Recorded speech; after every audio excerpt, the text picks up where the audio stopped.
I used to believe that if I supported my granddaughter through every struggle and hardship, she would someday appreciate the sacrifices I made. But I never imagined that the very girl I helped raise after her mother abandoned her would secretly take out $1 million life insurance policy on me, then plot to make my death look like an unfortunate fall in my own bathroom. What she didn't know was that I had already uncovered her scheme, and I was the one who set the real plan in motion. Before we jump back in, tell us where you're tuning in from, and if this story touches you, make sure you're subscribed, because tomorrow I've saved something extra special for you. Grandma Elaine, I transferred those investments like you asked. The returns should hit your account by Friday, my granddaughter, Olivia said, her voice carrying that practiced sweetness as she handed me a glass of water. I watched her carefully manicured hand extend toward me, the same hands I once held while teaching her to bake my special apple tarts when she was just 8 years old. I smiled and accepted the glass, noting how she lingered, watching intently, as I raised it to my lips. That's wonderful, sweetheart. That money will help with your wedding plans. Marcus seems like such a nice young man. Her eyes brightened at the mention of her fiancé. He's amazing, Grandma. We're still deciding between the lakeside gardens and Mountain View for the venue. Both are gorgeous, but so expensive. She hesitated slightly, then added with practiced casualness, the financial advisor mentioned you might want to consider releasing more of your retirement fund, to enjoy life more while you can. I recognized the familiar tactic, the suggestion disguised as concern, always circling back to my money. At 74, I wasn't the frail, forgetful grandmother. She clearly wished I was. The water glass felt suddenly heavy in my hand, and I set it down untouched on the coffee table. I'll think about it, I said softly. Though at my age, I need to be careful with my savings. Something flickered across her face. Disappointment, perhaps frustration, before she quickly recovered with a smile. Of course, Grandma, I just want you to enjoy your golden years. As she turned to check her phone, I studied her profile. Olivia had her mother's striking features, the high cheekbones, almond-shaped eyes, the smile that seemed to promise warmth, but never quite reached. Those eyes. My daughter Rebecca had abandoned Olivia when she was just 6, leaving me to raise her while Rebecca chased one boyfriend after another across the country.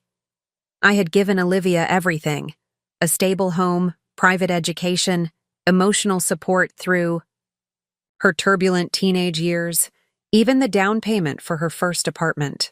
Now, at 29, she visited me twice weekly with dutiful regularity, always bringing small gifts, always asking about my investments and retirement accounts. I should get going, Olivia said, checking her watch. Marcus is waiting. We're meeting with the caterer. She leaned down, pressed a kiss to my cheek, and gestured to the water. Make sure you stay hydrated, Grandma. Dr. Wilson said it's important for your blood pressure. After she left, I waited 15 minutes before carefully pouring the water into a sealed container I had hidden in my knitting basket. It would be the 4th sample I'd collected this month. Something wasn't right, and I intended to find out what. The laboratory results had arrived yesterday, hidden in an envelope marked Garden Club newsletter, a precaution I'd taken to ensure Olivia wouldn't intercept it if she checked my mail, which she often did under the guise of helpfulness. The paper had trembled in my hands as I read the WAO. Findings: trace amounts of colorless, odorless ethylene glycol, antifreeze, in every water sample. Not enough to kill immediately, but sufficient to cause gradual kidney damage that would appear as natural deterioration in someone my age. Sat in my quiet living room, surrounded by photographs documenting our life together. Olivia's graduation, her college acceptance, Christmas mornings and birthday celebrations, moments I'd treasured, believing we shared a bond that transcended blood. The betrayal burned like acid in my chest. What had turned the little girl who once crawled into my bed during thunderstorms into a woman who could methodically poison her own grandmother? Was it the money? The inheritances and life insurance she thought would come her way? Or had something in her always been broken in, a way I'd refused to see? I remembered the unexpected visit 3 months ago from Sandra, my former neighbor. She had moved to Arizona last year but stopped by while visiting relatives. I wasn't going to say anything, Sandra had whispered, her eyes darting nervously to the doorway as if Olivia might appear. But I overheard her at Jackson's Insurance, downtown, back before I moved. She was talking about a life insurance policy for an elderly relative. A big one. She mentioned your name, Elaine. I thought maybe you knew. I hadn't known. But that conversation had planted the first seed of suspicion, compelling me to start paying attention to patterns I'd previously ignored. The insistence that I take vitamins she provided, the water she always prepared, her sudden interest in managing my finances. The final confirmation came last week. While Olivia was supposedly using my bathroom, I noticed her rifling through my medicine cabinet, examining each prescription bottle carefully. When she emerged, she suggested, "I switch pharmacies to one that delivered, to make things easier for you, Grandma." The same evening, I discovered my will had been moved from its usual place in my desk drawer, the pages slightly out of order. Now, sitting alone in my house, I felt the weight of decades of love and sacrifice crumbling around me. The photographs on my walls suddenly seemed like artifacts from a fiction I had created, a happy family that never truly existed. The granddaughter I thought I knew was a carefully constructed illusion. My hands trembled as I reached for the phone. Not from fear, but from a cold, clear resolve that had crystallized inside me. Olivia believed she was dealing with a trusting, oblivious old woman. She had no idea that before retirement, I had spent 40 years as a paralegal specializing in estate fraud. I had seen countless scams, manipulations, and betrayals. I knew exactly how this game was played. "Dr. Wilson's office," a cheerful voice answered. "Yes, this is Elaine Garcia." "I need to speak with the doctor about some concerning test results," I said, my voice steady despite the storm brewing inside me. As I waited on hold, I glanced at the calendar where Olivia had helpfully circled my upcoming appointments. The lawyer, to simplify my estate, the financial advisor to consolidate my accounts, and the weekend trip to her lakeside cottage to get some fresh air. The perfect place for an elderly woman to have an unfortunate accident. What Olivia didn't realize was that I had already begun setting my own pieces into motion. The game she thought she was winning was about to change entirely. This wasn't just about survival anymore. It was about justice. And I intended to serve it cold. The morning sun filtered through my kitchen curtains as I heard the familiar sound of Olivia's car pulling into my driveway. 2 days had passed since I'd sent the water samples to the lab, and I had spent every waking hour since then meticulously documenting everything, photographing the tainted water containers, recording our conversations on my old dictaphone hidden in my cardigan pocket, and writing detailed notes of every suspicious interaction over the past 6 months. I smoothed my cardigan, took a steadying breath, and prepared to give the performance of my life. "Grandma, I brought those scones you love from Mulligan's Bakery," Olivia called out cheerfully as she let herself in with her key. She appeared in the kitchen doorway, a pastry box in one hand and her designer purse in the other. Today she wore an expensive-looking cream blouse and tailored pants, clothes that cost more than a month of my pension, despite her modest job as an event coordinator. "That's so thoughtful, sweetheart," I said, smiling warmly as if nothing had changed, as if I didn't know that she was slowly poisoning me. "I was just about to make some tea." "Let me do that for you," she insisted quickly, setting down her things and moving toward the kettle. "You shouldn't be on your feet so much." I watched her carefully as she prepared the tea, noting how she positioned herself to block my view of the cups. Her shoulders moved in a subtle way that suggested she was adding something to one of the mugs. "I spoke with Aaron yesterday," she said casually, referring to her fiancé's friend who worked as a financial advisor. "He had some great suggestions about how to structure your accounts to minimize taxes." "Did he?" Preparing and narrating this story took us a lot of time, so if you are enjoying it, subscribe to our channel It means a lot to us. Now back to the story. I settled into my chair at the kitchen table, maintaining my expression of mild interest. That's nice of him to think of me. She set the tea in front of me, and I noticed how her eyes fixed momentarily on the mug, a flicker of anticipation crossing her features. He said, "We should meet next week. Given your health concerns lately, it makes sense to simplify everything." "My health concerns?" I echoed, feigning confusion. "Grandma, you know you've been more forgetful lately." Her voice took on that condescending gentleness that made my skin crawl.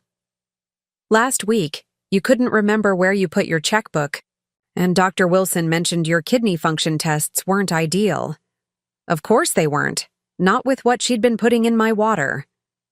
I wondered how she'd gained access to my medical information, but then remembered she'd insisted on driving me to appointments lately, always finding reasons to speak with my doctor privately.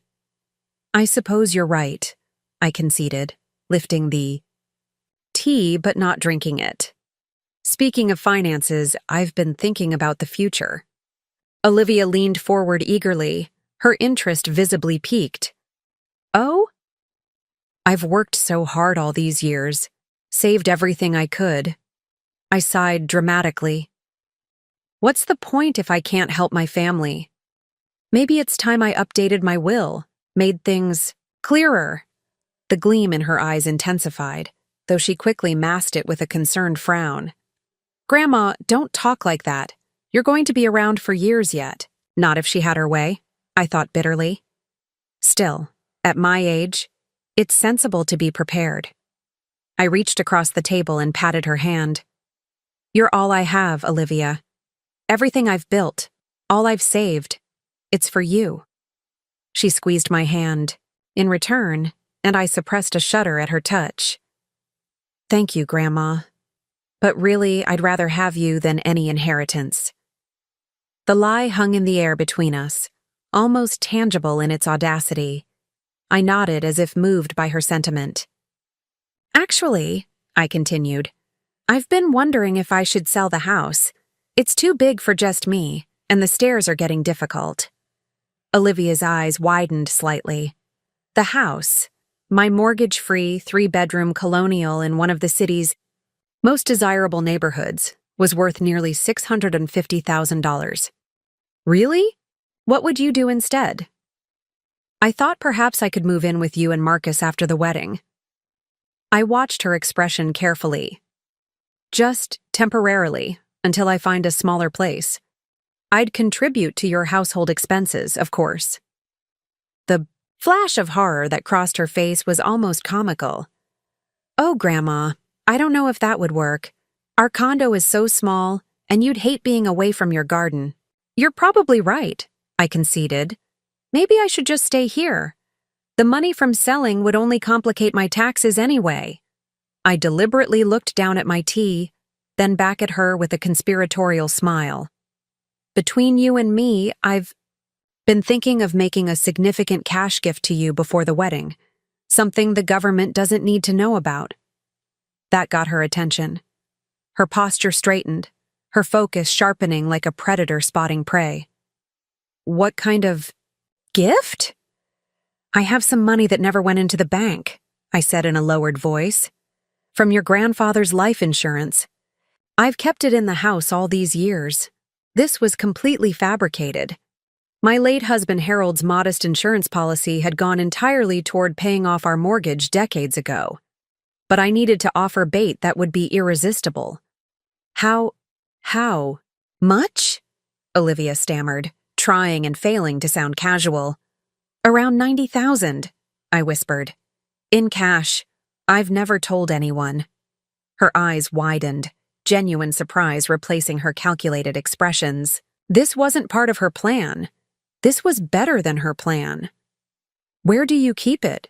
she asked, then quickly added, "I mean, is that safe, Grandma? Having so much cash in the house?" "It's well hidden," I assured her with a wink. "I'll show you. Before your lakeside trip this weekend, it can be my early wedding present." Olivia's face lit up with unmistakable greed. "That's incredibly generous," she breathed, reaching for her phone. I should let Marcus know our weekend plans are still on. As she texted furiously, I used the opportunity to pour my tea into the potted plant beside me when she wasn't looking. When she glanced back, I was holding an empty cup. Delicious tea, dear. Thank you. She smiled with satisfaction, clearly believing her plan was progressing perfectly. Meanwhile, I mentally reviewed the contents of the safety deposit box at my bank. The lab results, the recorded conversations, the financial documentation showing how she'd attempted to manipulate my accounts. The weekend at the lakeside cottage was approaching. Olivia believed she was orchestrating my final days. She had no idea I was writing the script. I never intended to eavesdrop. Even after discovering what Olivia had been doing, some part of me still hoped there might be an explanation. Something that could soften the brutal reality that my own granddaughter was trying to kill me. The day after our conversation about the non-existent cash, Olivia returned unexpectedly. I had been resting in my bedroom when I heard her key in the lock. Curious about this unscheduled visit, I remained quiet, listening to her movements downstairs. She wasn't alone. "It's perfect," I heard her say. "The bathroom is upstairs at the end of the hall. Grandma always takes a bath before bed. Her balance isn't good anymore." A male voice responded, not her fiancé Marcus, but someone with a deeper, rougher tone. "And you're sure about the money? 90,000 in cash?"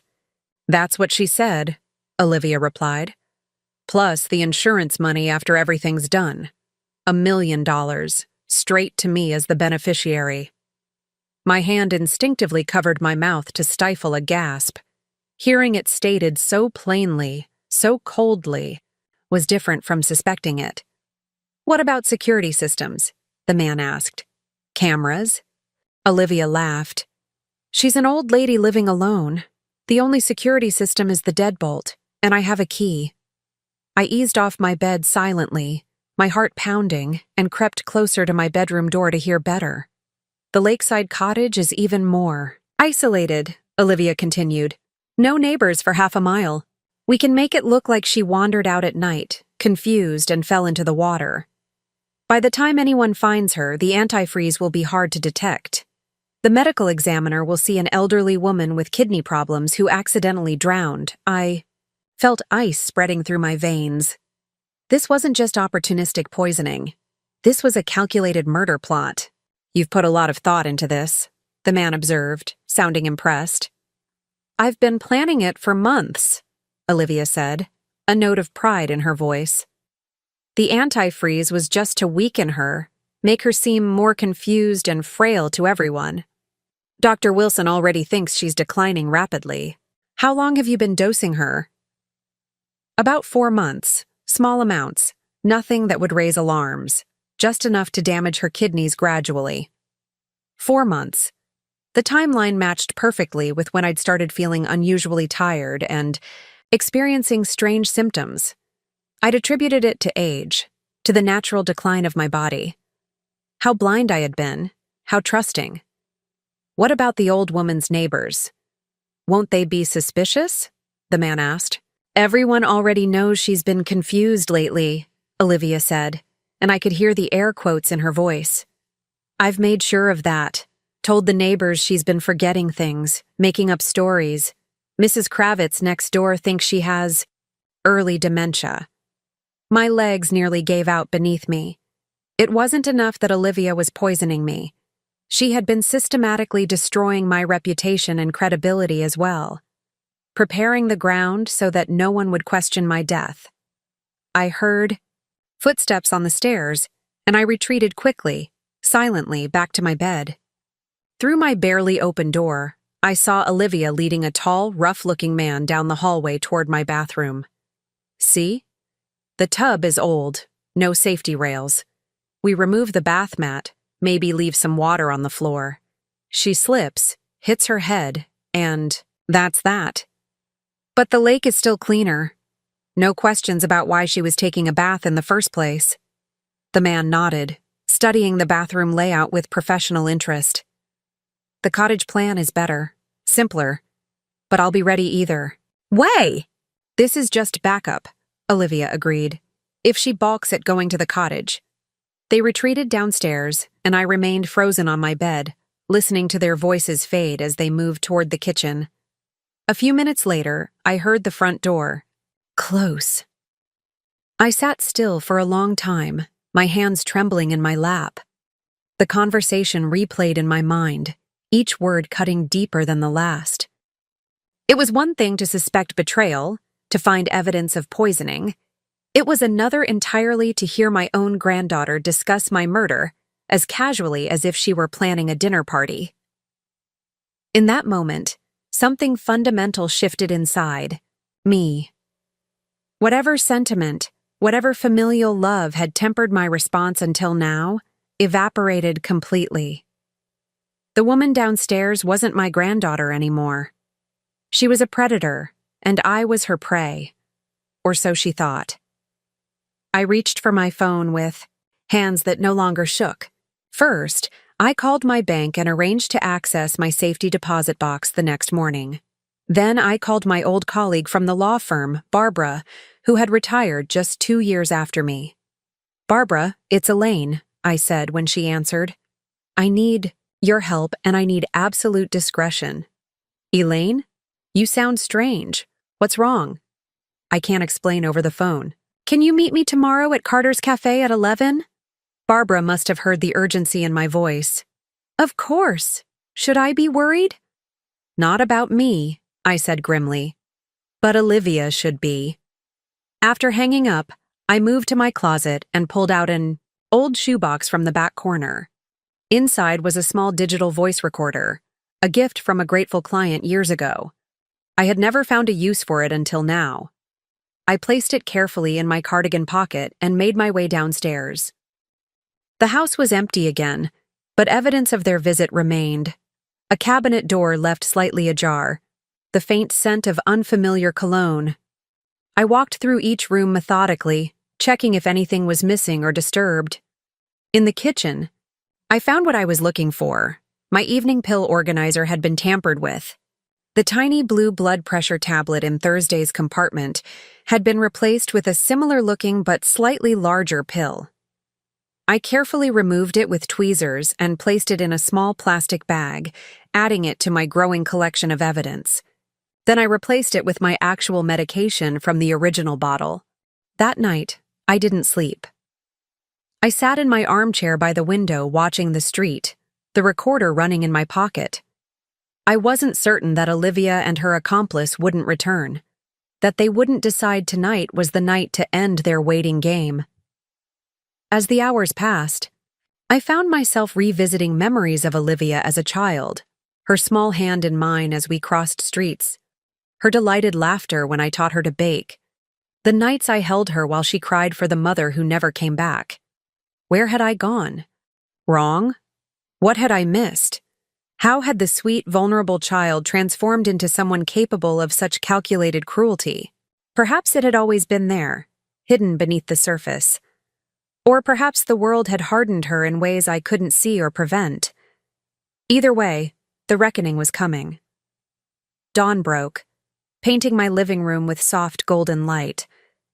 The night had passed without incident. I rose stiffly from my chair, my resolve hardened like steel. "You want to play games, Olivia?" I whispered to the empty room. "Let's play." The cafe was busy when I arrived the next morning, which suited my purposes perfectly.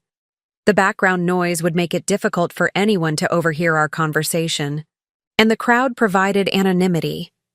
I'd chosen a corner table with a clear view of the entrance, and I'd arrived 20 minutes early to ensure I'd see Barbara come in. I ordered a cup of tea. I had no intention of drinking and waited, my handbag clutched tightly in my lap. Inside was everything I'd gathered so far: lab reports, photographs, the suspicious pill, and the voice recorder with yesterday's damning conversation. Barbara arrived precisely at 11, punctual as always. At 68, she remained as sharp and formidable as during our days working together at Morrison and Blackwell. Her silver hair was cut in a practical bob, and she scanned the room with shrewd eyes before spotting me. "Elaine," she said, settling into the chair across from me. "You look terrible." I managed a weak smile. "Thank you for your candor, as always." She waved away the pleasantry. "What's going on? You sounded like you were planning someone's funeral." On the phone. "Not mine," I said quietly, "though that's what Olivia has been planning." Barbara's expression didn't change, but her posture straightened.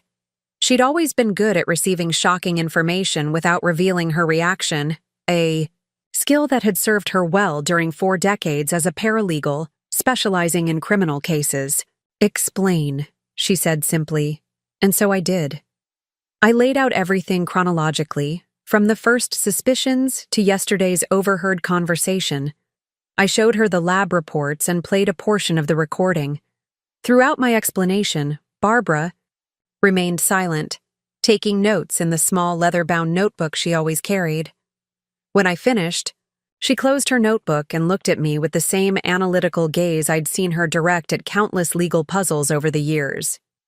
"You have enough evidence for the police," she said finally. "I know." I stared down at my untouched tea. "But I'm not going to the police, not yet."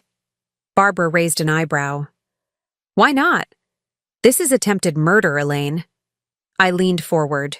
"Because I want her to admit what she's done, to my face. I want to understand why. And—" I hesitated, then continued. "I want her to face consequences that can't be dodged with a clever lawyer or a plea deal." "What exactly are you planning?" Barbara's voice held a note of caution. "Justice," I said simply. "But I need your help." After our meeting, I walked home slowly, my mind churning with everything we'd discussed. Barbara had agreed to help, though reluctantly. She'd always been the more cautious of us, preferring to work within the system despite its flaws. But she also understood my need for answers, for a reckoning that went beyond the clinical process of the legal system. When I reached my house, I paused at the front step, suddenly overwhelmed by what it represented. This had been my home for 43 years. I'd raised my daughter Rebecca here, and later Olivia. Every corner held memories. Christmas mornings, birthday celebrations, quiet evenings reading stories before bedtime. I had believed it was a place of safety, of love. Now it felt tainted, poisoned like the water Olivia had been giving me. Inside, I moved from room to room as if seeing the house for the first time. The floral couch where I'd held Olivia through her nightmares. The kitchen table where we'd done homework together. The backyard where I'd taught her to plant spring bulbs. In the living room, I stopped before the large family photo taken at Olivia's college graduation. She stood between me and Harold, her smile radiant, her future seemingly bright and full of promise. My late husband's arm was around her shoulders, his face beaming with pride. "What would you do, Harold?" I whispered to his image. "How did we fail her so completely?" Grief washed over me in waves, not just for my own betrayal, but for the granddaughter I thought I knew. The girl in that photograph was gone, if she had ever truly existed at all. In her place was a stranger wearing a familiar face, a predator with cold, calculating eyes. I sank onto the couch, finally allowing the tears I'd been holding back. They came in silent streams at first, then in deep, wrenching sobs that left me gasping. I grieved for the relationship I'd thought we had, for the love I'd given so freely and completely. I grieved for the future family gatherings that would never happen, for the great-grandchildren I would never hold. Most of all, I grieved for the little girl who had once trusted me with her fears and dreams, who had looked at me with genuine adoration. What had happened to twist that child into someone capable of such calculated cruelty? When the tears finally subsided, I felt hollow, emptied of sentiment. In that emptiness, something else began to grow. A cold, clear resolve that left no room for hesitation or second thoughts. I went to my bedroom and opened the closet, pulling out an old leather suitcase from the top shelf. Inside were keepsakes I'd preserved from Olivia's childhood. Report cards, artwork, school photographs charting her growth from a gap-toothed 6-year-old to a polished high school graduate. I laid them out on my bed one by one, searching for clues I might have missed, warnings I had overlooked. Had there been signs of this darkness even then? A pattern of deceit, of manipulation, of using others for her own gain. There were small incidents that now took on new significance. The time money went missing from a teacher's purse, and Olivia had a new bracelet the following week. The friendship that ended abruptly after Olivia borrowed and lost the girls. Expensive necklace. The tearful apologies that always seemed to arrive precisely when she needed something from me. I had excused it all, rationalized it away. She was young, still learning. She was struggling with her mother's abandonment. She needed guidance, not judgment. I had been willfully blind. By evening, I had packed away the mementos and locked the suitcase, storing it in the attic. Whatever sentimental attachment I'd had to those memories was severed now. They belonged to a narrative that no longer existed. I sat at my kitchen table, notebook open before me, and began to write. Not reminiscences or regrets, but a plan, methodical, detailed, leaving nothing to chance. I knew Olivia better than anyone. I understood her weaknesses, her desires, her patterns. She believed she was hunting me. She had no idea she had become the prey. The weekend at the lakeside cottage was 3 days away. Plenty of time to put everything in motion. I picked up my phone and dialed. "Barbara, I need one more favor." I first met Olivia when she was 6 years old, a solemn child with wary eyes standing in my doorway clutching a tattered backpack. My daughter Rebecca stood behind her, one hand on Olivia's shoulder, the other holding a cigarette. "It's just for a few weeks, Mom," Rebecca had said, not quite meeting my eyes. "Until I get things figured out with Derek." Derek was the latest in a string of boyfriends, each one seemingly worse than the last. This one had a temper, according to the bruise, fading on Rebecca's cheekbone that she hadn't bothered to conceal. "Of course," I had said, kneeling to Olivia's eye level. "We're going to have fun together, sweetheart." Olivia had studied me with those serious eyes. Rebecca's eyes, but lacking the perpetual defiance. "Do you have books?" she'd asked finally. "Aye. Whole shelf of them," I'd promised. "And we can get more from the library." That had earned me the first hint of a smile. A few weeks turned into months. Rebecca's phone calls became less frequent, her promises to return more vague.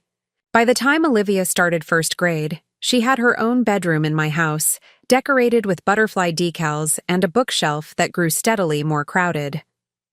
I filed for legal guardianship when Olivia was 7, after Rebecca missed her daughter's birthday with no explanation. The court date came and went. Rebecca didn't show up to contest it. Later, she called from somewhere in Nevada, clearly intoxicated.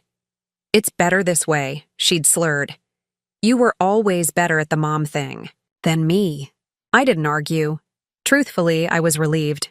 Relieved that Olivia would have stability, that I could make decisions about her education and health care without waiting for Rebecca's inconsistent input.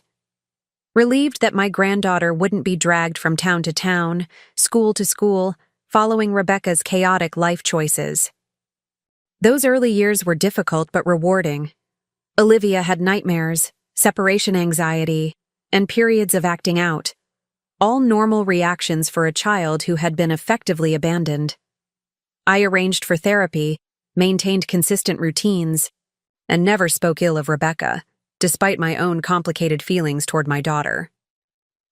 By the time Olivia was 10, we had settled into a comfortable rhythm. She excelled academically, devoured books, and showed a particular talent for mathematics. I attended every school event, cheered at her spelling bees, and helped with science fair projects that grew increasingly sophisticated. Harold, my husband, adored her. He taught her to play chess, took her fishing at the lake, and never once treated her as anything less than his own grandchild. When he suffered his first heart attack when Olivia was 12, she spent hours at his hospital bedside, reading to him from his favorite mystery novels. "You've got a special one there," he told me one night as we watched her sleeping in the chair beside his bed. "Smart as a whip, but there's something else. A kind of intensity. She's going to make her mark on the world." I had nodded, swelling with pride. She just needs the right opportunities. Looking back now, I wondered if Harold had sensed something I had missed. Had that intensity he observed been the first sign of something darker? Or had life's hardships twisted what could have been ambition and determination into something more sinister? The cracks began to show during Olivia's teenage years. Small lies at first, about homework completion, about where she'd been after school. Then larger deceptions. The credit card I didn't remember applying for, arriving in the mail with her name on it. The weekend study group that turned out to be an unsupervised party where police were called. Each time she had explanations, apologies, tears. And each time I chose to believe her, to give her another chance. She was a teenager, I reasoned. Testing boundaries was normal. Besides, hadn't she earned some grace? After all she'd been through with Rebecca's abandonment? When Harold died suddenly from a second massive heart attack, Olivia was 16. Her grief seemed genuine. She organized his photographs, created a memorial slideshow for the funeral, and slept with his old cardigan for weeks afterward. Yet 3 days after the funeral, I found her and her friends drinking Harold's prized 30-year-old scotch in our living room while I was supposedly at a grief support group. When confronted, she flew into a rage. "He's not even your real grandfather," she had shouted, eyes blazing. "Why do you care?" The words stung like a physical blow. It was the first time she had ever thrown her biological lineage in my face. The first time she had rejected Harold's role in her life. I had raised my voice then, one of the few times I'd ever done so with her. "Harold loved you from the moment he met you. He was more of a grandfather to you than your biological one ever was or wanted to be." She had stormed out, slamming the door hard enough to rattle the windows. When she returned hours later, she was tearful, contrite, claiming the outburst came from grief and confusion. "I didn't mean it, Grandma," she'd sobbed against my shoulder. "I miss him so much." And I had forgiven her. Of course I had. After Harold's death, I poured myself into ensuring Olivia's future. The life insurance policy paid off our remaining mortgage, and I dedicated the rest to her college fund. My own retirement savings would have to be enough for me. She graduated high school with honors and was accepted to Westridge University with a partial scholarship. I covered the remaining tuition, her apartment near campus, and a monthly allowance, generous enough that she wouldn't need to work during the school year. "You focus on your studies," I told her. "That's your job right now." College seemed to mature her. Her calls home were regular, her visits during breaks filled with stories of classes and new friends. She switched majors twice before settling. On business administration, with a minor in finance. "I want to understand money," she explained. "Real wealth, not just getting by." There was something in her tone that gave me pause, a hunger that seemed to go beyond healthy ambition. But I dismissed it as the natural drive of a young woman who had grown up with financial insecurity. The summer before her senior year, Rebecca made a surprise reappearance. 8 years had passed since her last visit. She arrived unannounced, thinner than I remembered, with a nervous energy that set my teeth on edge. Olivia was cold toward her mother, barely acknowledging her presence. When Rebecca tentatively suggested they spend some time together, just the two of them, Olivia had laughed. "What would be the point?" she'd asked with a smile that didn't reach her eyes. "We're strangers." Rebecca had flinched, but nodded. "That's fair. I just thought maybe we could try." "Try?" Olivia's voice had taken on an edge I'd never heard before. "You didn't try when I was 6 or 7 or for my birthdays or Christmases. Why start now?" I had intervened then, suggesting we all have dinner together. But the evening was a disaster. Rebecca asked about Olivia's college experience, her friends, her plans after graduation. Olivia answered in monosyllables, each response more cutting than the last.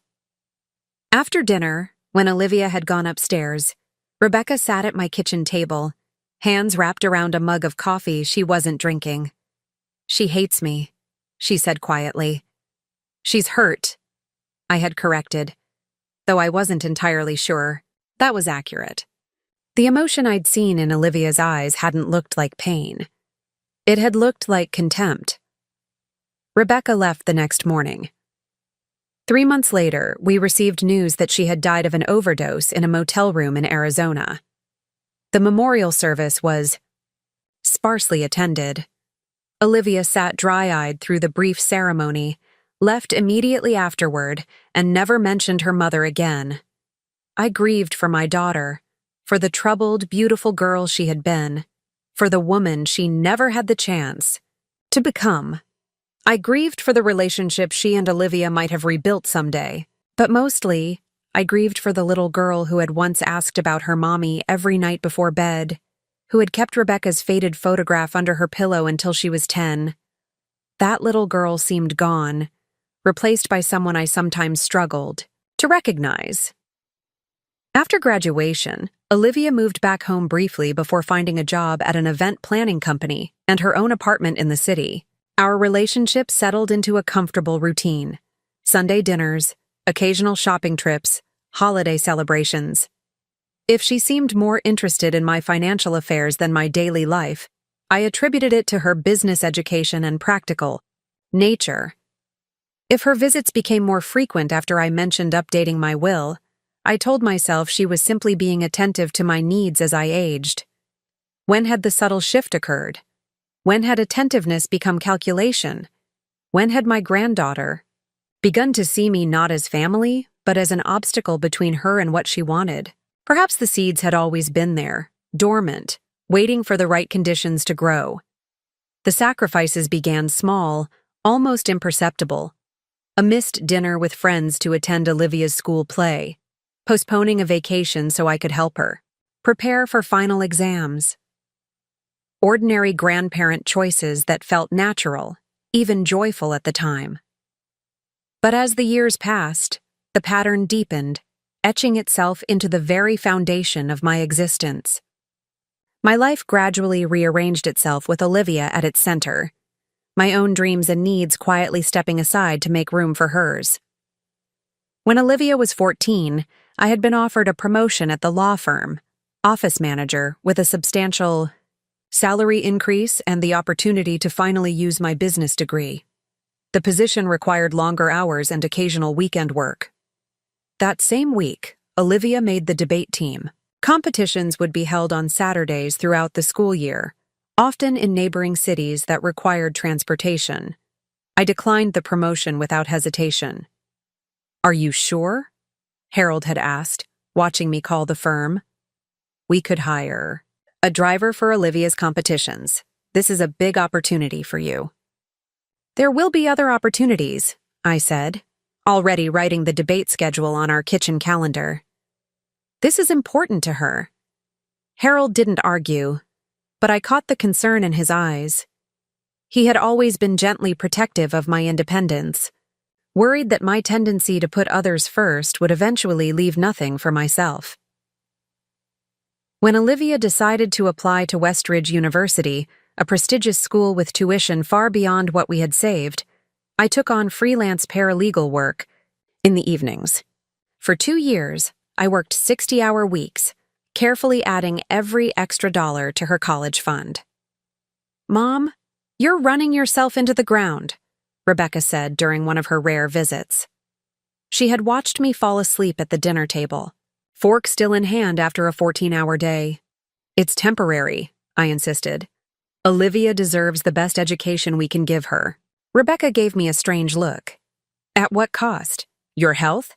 When does she start giving back?" I had bristled at the question, defensive of Olivia in a way I had never been of Rebecca. "She gives back every day. Her success will be my reward, the kai." Truth was more complicated. Olivia rarely acknowledged the sacrifices, seemed to view them as her due. When she was accepted to Westridge with a partial scholarship, her focus wasn't on the tuition gap I would need to fill, but on which dorm would offer the best social connections. Still, I told myself this was normal.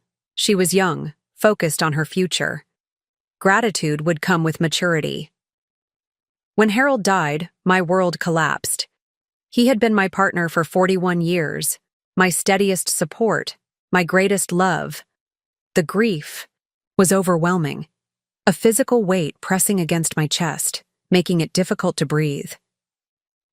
Olivia had her own grief to process, I knew, but I was struck by how quickly her concerns turned practical. "What did the life insurance pay out?" she asked 2 weeks after the funeral. "Will it affect my college fund?" I was taken aback by the bluntness, but rationalized it as her way of seeking security during an uncertain time. "The policy covered the mortgage. Your college fund is separate and secure." She nodded, visibly relieved. "Good. And what about the rest of the finances? Do you have a plan?" I didn't, not really. Harold had handled most of our investments. I was still finding my footing in a world without him, but I straightened my shoulders and assured her everything would be fine. Her studies shouldn't be disrupted by my bereavement.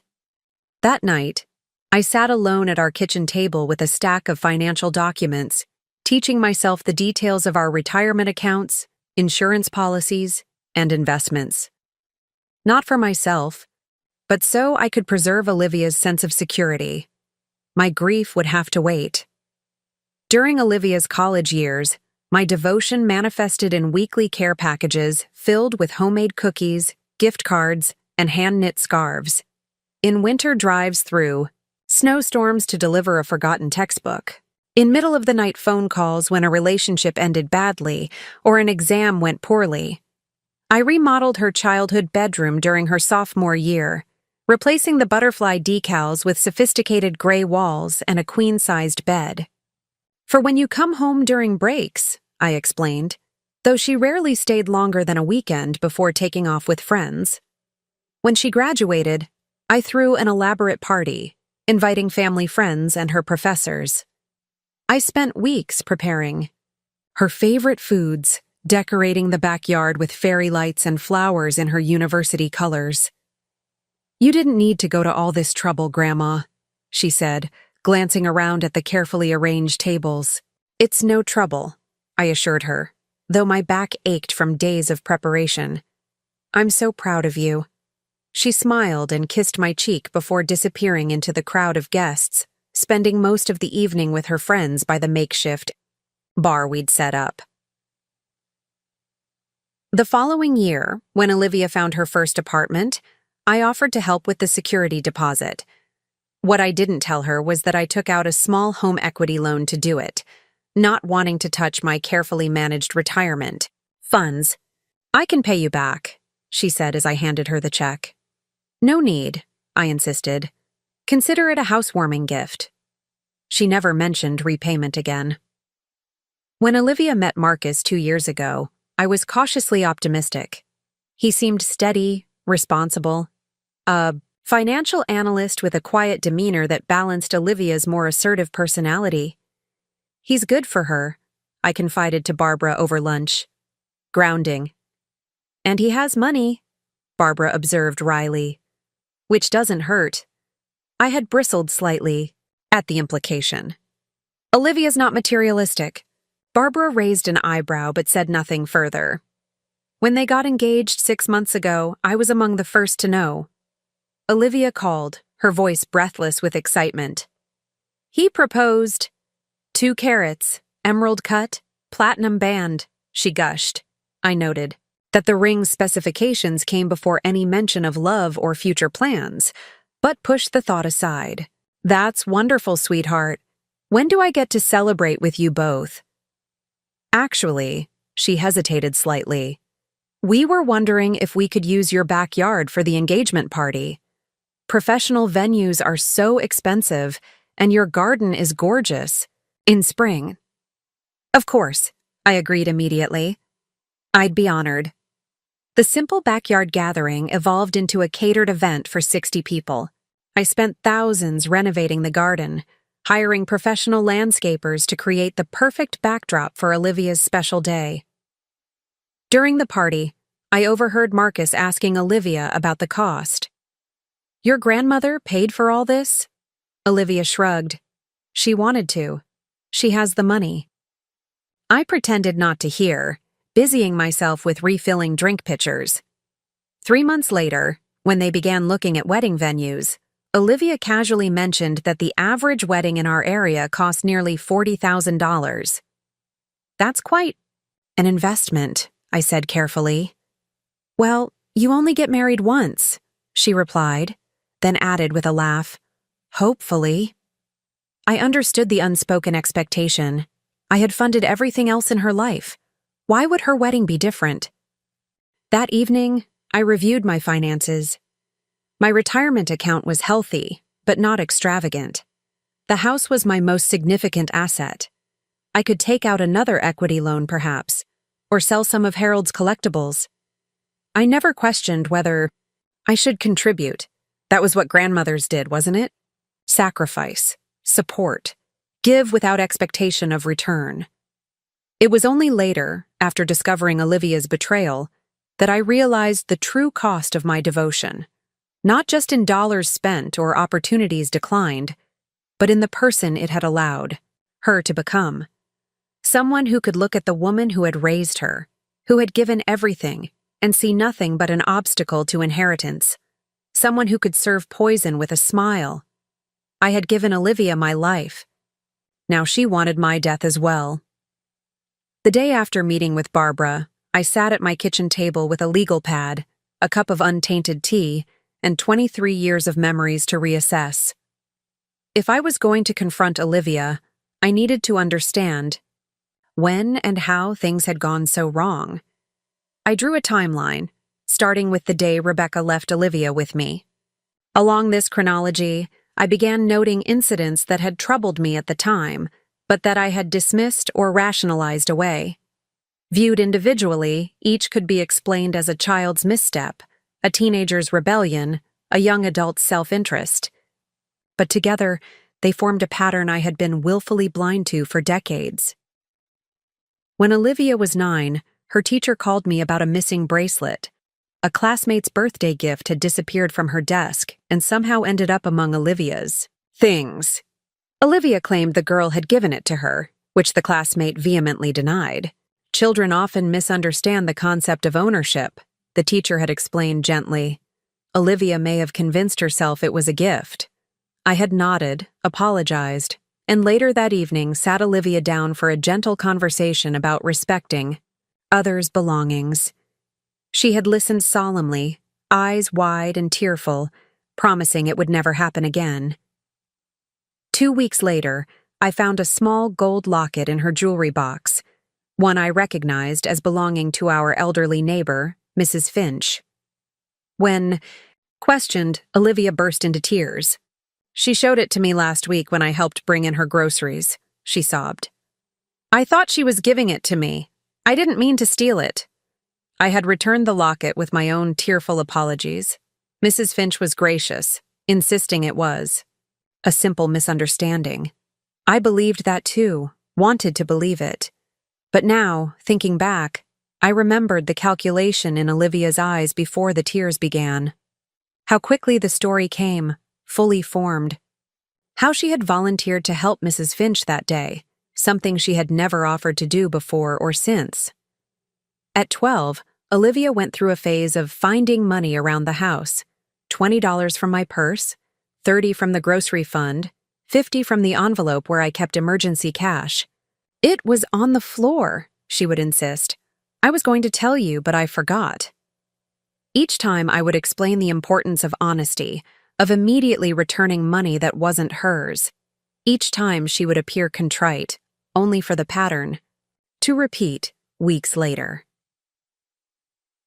When I mentioned my concerns to her therapist, he suggested it might be related to the financial insecurity of her early years with Rebecca. Perhaps having money made her feel safe. That made sense.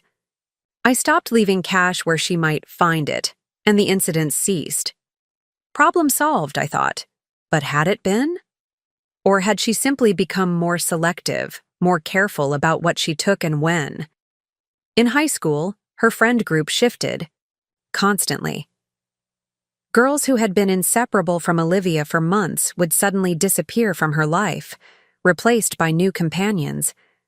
When I asked about these vanished friends, Olivia would shrug. "We grew apart," she'd say. Or, "She got jealous when I was made team captain." Or, "Her boyfriend kept hitting on me, so it got weird." There was always a plausible explanation that positioned Olivia as either the victim or the reasonably aggrieved party. I never questioned deeper, never reached out to the parents of these former friends to hear their side. Why hadn't I? Because I didn't want to know, I realize now. Because the pattern might have become too clear to ignore. The incidents continued, into adulthood, evolving in sophistication. There was the misunderstanding with her college roommate, who accused Olivia of using her credit card for online shopping. Olivia had called me in tears, insisting it was a mistake, that she'd thought she was using her own card on a shared computer. I paid the disputed charges without question. Of course it was a mistake. Olivia wouldn't steal, especially not in such an easily traceable way. Then there was the job she left under murky circumstances, something about office politics, and a jealous supervisor who had sabotaged her work. She never provided details and I never pressed. Instead, I supported her financially during her 3-month job search, relieved when she found a position at the event planning company. Most telling, perhaps, were the boyfriends. Before Marcus, there had been a string of men, each relationship ending abruptly once Olivia had extracted what she needed: connections to internships, access to exclusive social circles, expensive gifts. The pattern was so consistent, it was almost clinical. Identify target, charm, extract value, discard. I had attributed this to her fear of abandonment, her difficulty trusting after Rebecca's desertion. "She's protecting herself," I told Harold, once after a particularly calculated breakup. "She leaves before she can be left." Harold hadn't been convinced. "There's strategy there, Elaine. It's not fear driving those decisions." I didn't want to believe him then. I couldn't bear to think that my granddaughter, the child I had poured my heart and soul into raising, could be so deliberately manipulative. But the evidence was becoming overwhelming. As I continued my timeline, more recent events took on sinister, new meanings. 6 months ago, Olivia had suddenly developed an interest in my health, asking detailed questions about my medications, suggesting supplements, researching doctors. "I just want you to be around for a long time, Grandma," she'd said when I expressed surprise at her new concern. 4 months ago, when the poisoning likely began according to what I'd overheard, she started bringing water and tea during her visits, insisting I stay hydrated. Always watching me drink, always disposing of the glasses herself afterward. 3 months ago, she asked if I had updated my will since Harold's death, offering to help me find a good estate attorney. 2 months ago, she began mentioning my supposed memory lapses to neighbors, to my doctor, creating a false narrative of cognitive decline. "I'm worried about Grandma," I overheard her telling my next-door neighbor.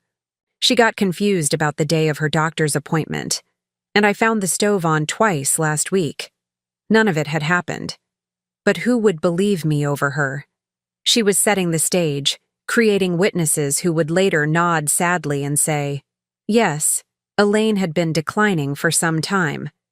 It's tragic, but not surprising that she had an accident. 1 month ago, she suggested the weekend trip to her lakeside cottage. "To get you some fresh air, Grandma."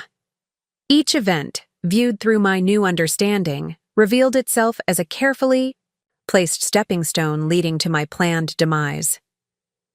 The realization was physically painful, like a hand squeezing my heart. I looked down at my timeline, now filled with 23 years of incidents ranging from childhood fibs to adult manipulation, to, finally, attempted murder. The progression was clear, the escalation steady.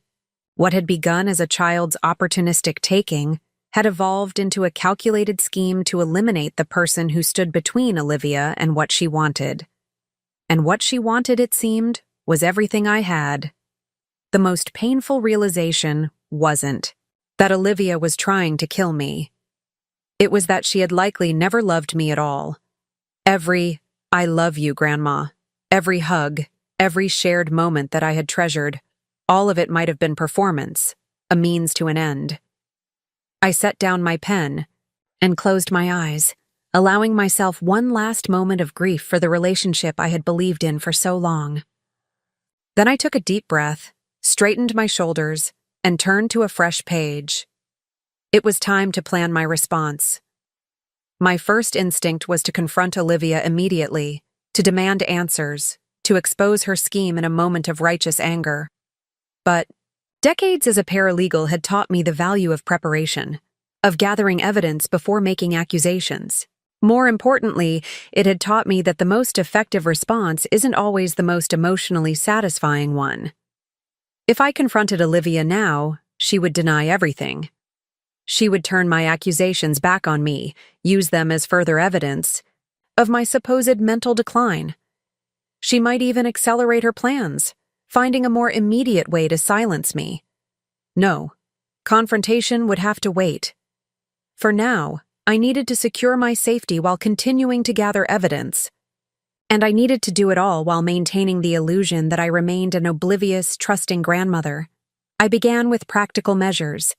I purchased a small safe with a combination lock and installed it in my bedroom closet, hidden behind winter coats. Inside, I placed copies of all the evidence I had gathered so far, along with my passport, emergency cash, and a prepaid phone Barbara had helped me acquire. Next, I changed the locks on my house. I told the locksmith it was routine maintenance, but made sure to request a design that couldn't be easily copied. When Olivia inevitably asked for a new key, I would have one made, but it wouldn't be the only key. I could change the locks again before the weekend at the cottage. I installed simple security cameras, disguised as ordinary objects, a clock radio in the kitchen, a bookend in the living room, a digital picture frame in the hallway. If Olivia or her accomplice entered my home in my absence, I would have evidence. The most difficult and essential task was finding a way to avoid consuming anything Olivia prepared without raising her suspicions.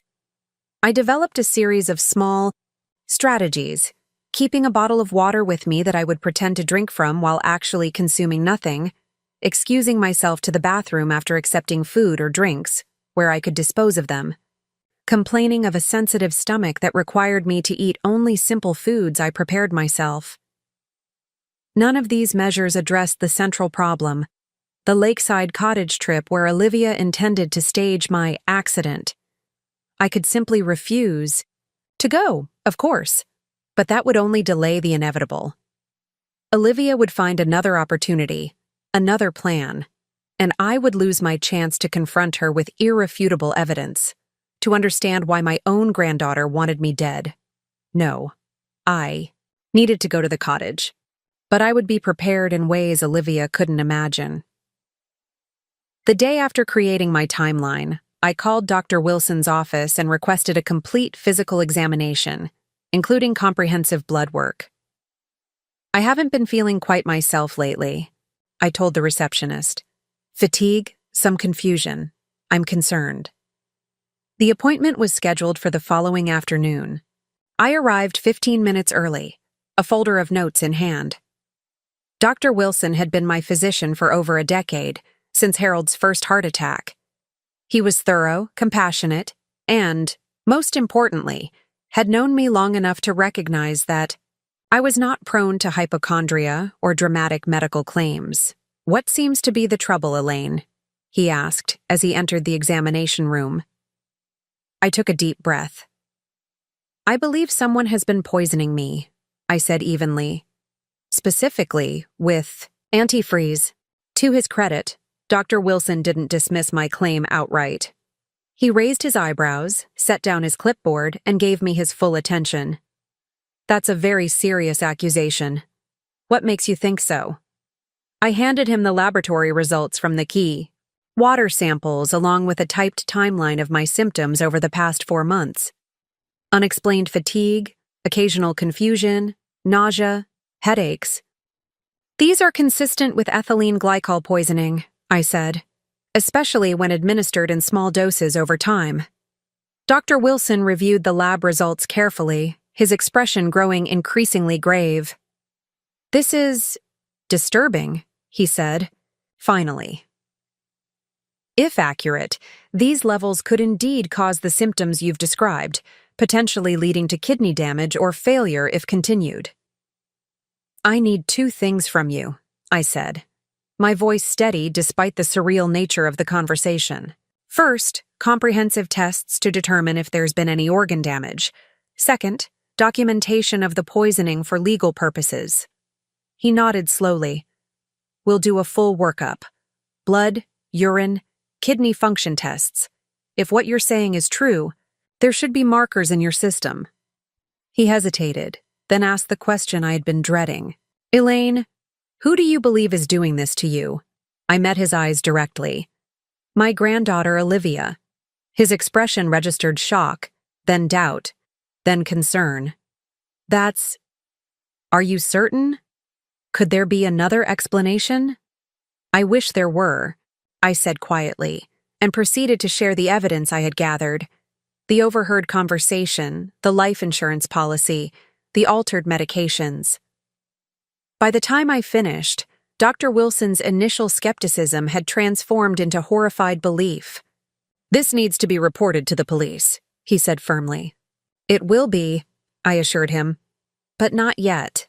I need to gather more evidence first, and I need to confront her myself. He frowned.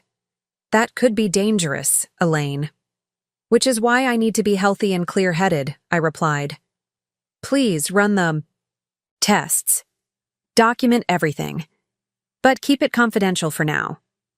Dr. Wilson reluctantly agreed, on the condition that I would allow him to contact authorities immediately if my health appeared in imminent danger. The tests were extensive and would take several days for complete results, but preliminary findings confirmed what I already knew. I had been systematically poisoned for months. As I left the medical center, I felt a strange sense of validation mixed with profound sadness. There was something particularly devastating about having medical science confirm what my heart had been struggling to accept, that someone I loved was actively trying to kill me. The next item on my agenda was potentially the most difficult. I needed to contact the insurance company without alerting Olivia. If she had indeed taken out a policy on my life, I needed to know the details, the amount, the terms, and most importantly, whether there were any exclusions that might hint at her planned accident.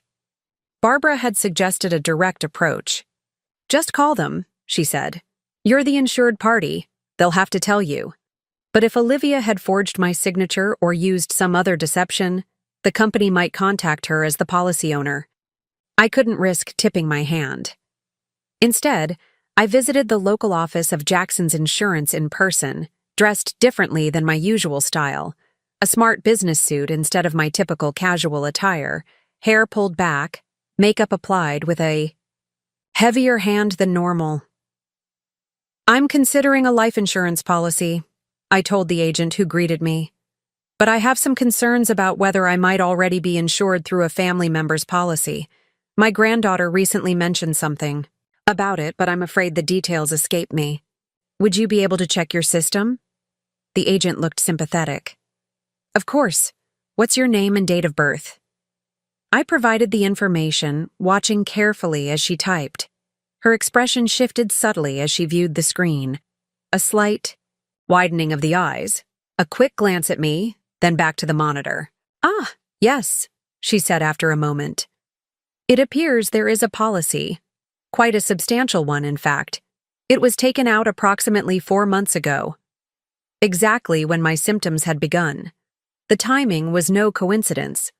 Would you be able to print the details for me? I asked casually. I'd like to avoid duplicating coverage. She hesitated. Normally, we would need the policy owner's permission. However, since you're the insured party, she seemed to make a decision. I'll print a summary. For you. It won't have all the details, but it should give you the basics. The summary she provided confirmed my worst fears. A $1.2 million policy with Olivia as the sole beneficiary. Death from accidental drowning was specifically covered with an additional payout clause. The policy had been taken out in my name, with what appeared to be my signature on the documents, a signature I had never provided. I thanked the agent and left with the summary folded carefully in my purse, another piece of evidence for my growing collection. The puzzle was becoming clearer, the picture it revealed increasingly disturbing. That evening, as I added the insurance documents to my safe, my phone rang. Olivia's name flashed on the screen. I took a deep breath, slipped back into the role of unsuspecting grandmother, and answered with a warmth I no longer felt. "Hi, sweetheart," I said cheerfully. "I was just thinking about our weekend trip." "Everything's set for this weekend," Olivia said, her voice bubbling with an enthusiasm that now sounded sinister rather than sweet. "Marcus is so excited to have you visit. He's even planning to grill that salmon you love." "That sounds lovely," I replied, matching her tone while my free hand clenched into a fist. "What should I bring?" "Just yourself," she said quickly. "And maybe those medications you've been taking. It's always good to have them with you, especially with your recent forgetfulness." I noted the deliberate pause, the careful insertion of my supposed cognitive decline into casual conversation. Another brick in the foundation she was building, to support the narrative of my accident. "Of course," I agreed mildly. "Is there anything else I should know about the weekend? Any special plans?" "Nothing elaborate. Some relaxation by the lake, maybe a short hike if you're feeling up to it. The walking path has such beautiful views of the water." Views of the water. A walking path. A short hike.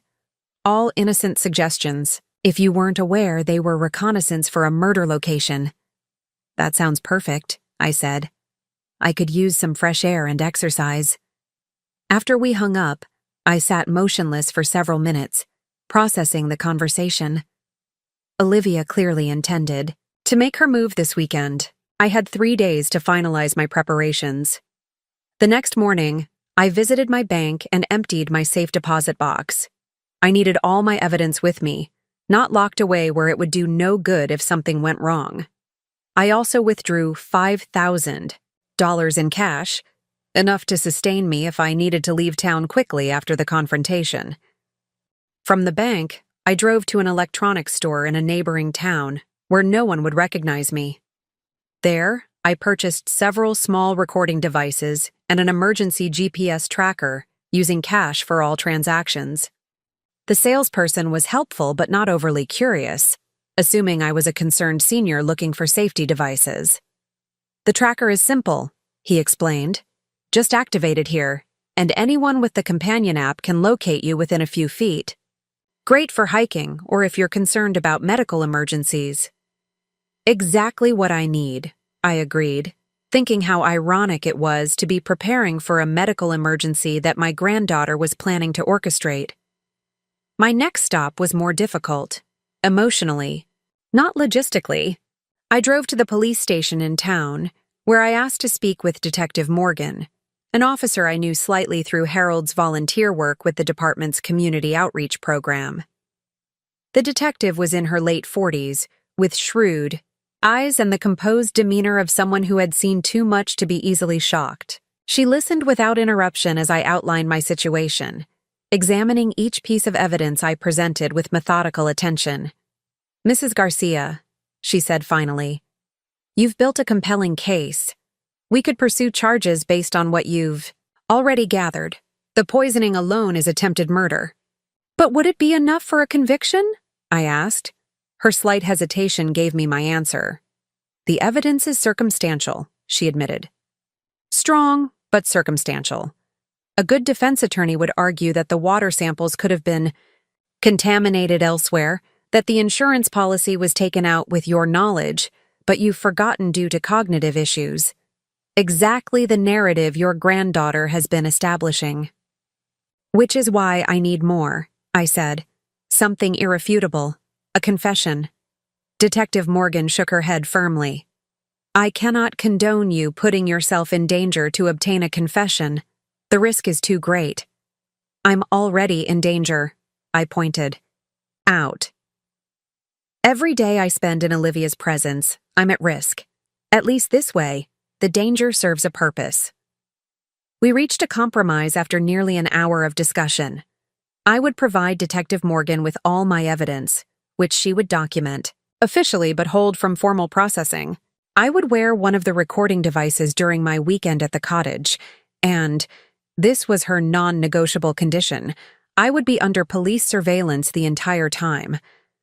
We'll have plainclothes officers in the vicinity, she explained. Not close enough to be noticed, but close enough to intervene if necessary. You'll have an emergency signal. Press this button 3 times and we'll respond immediately. She handed me a small device that resembled a key fob. And if I get what we need? I asked.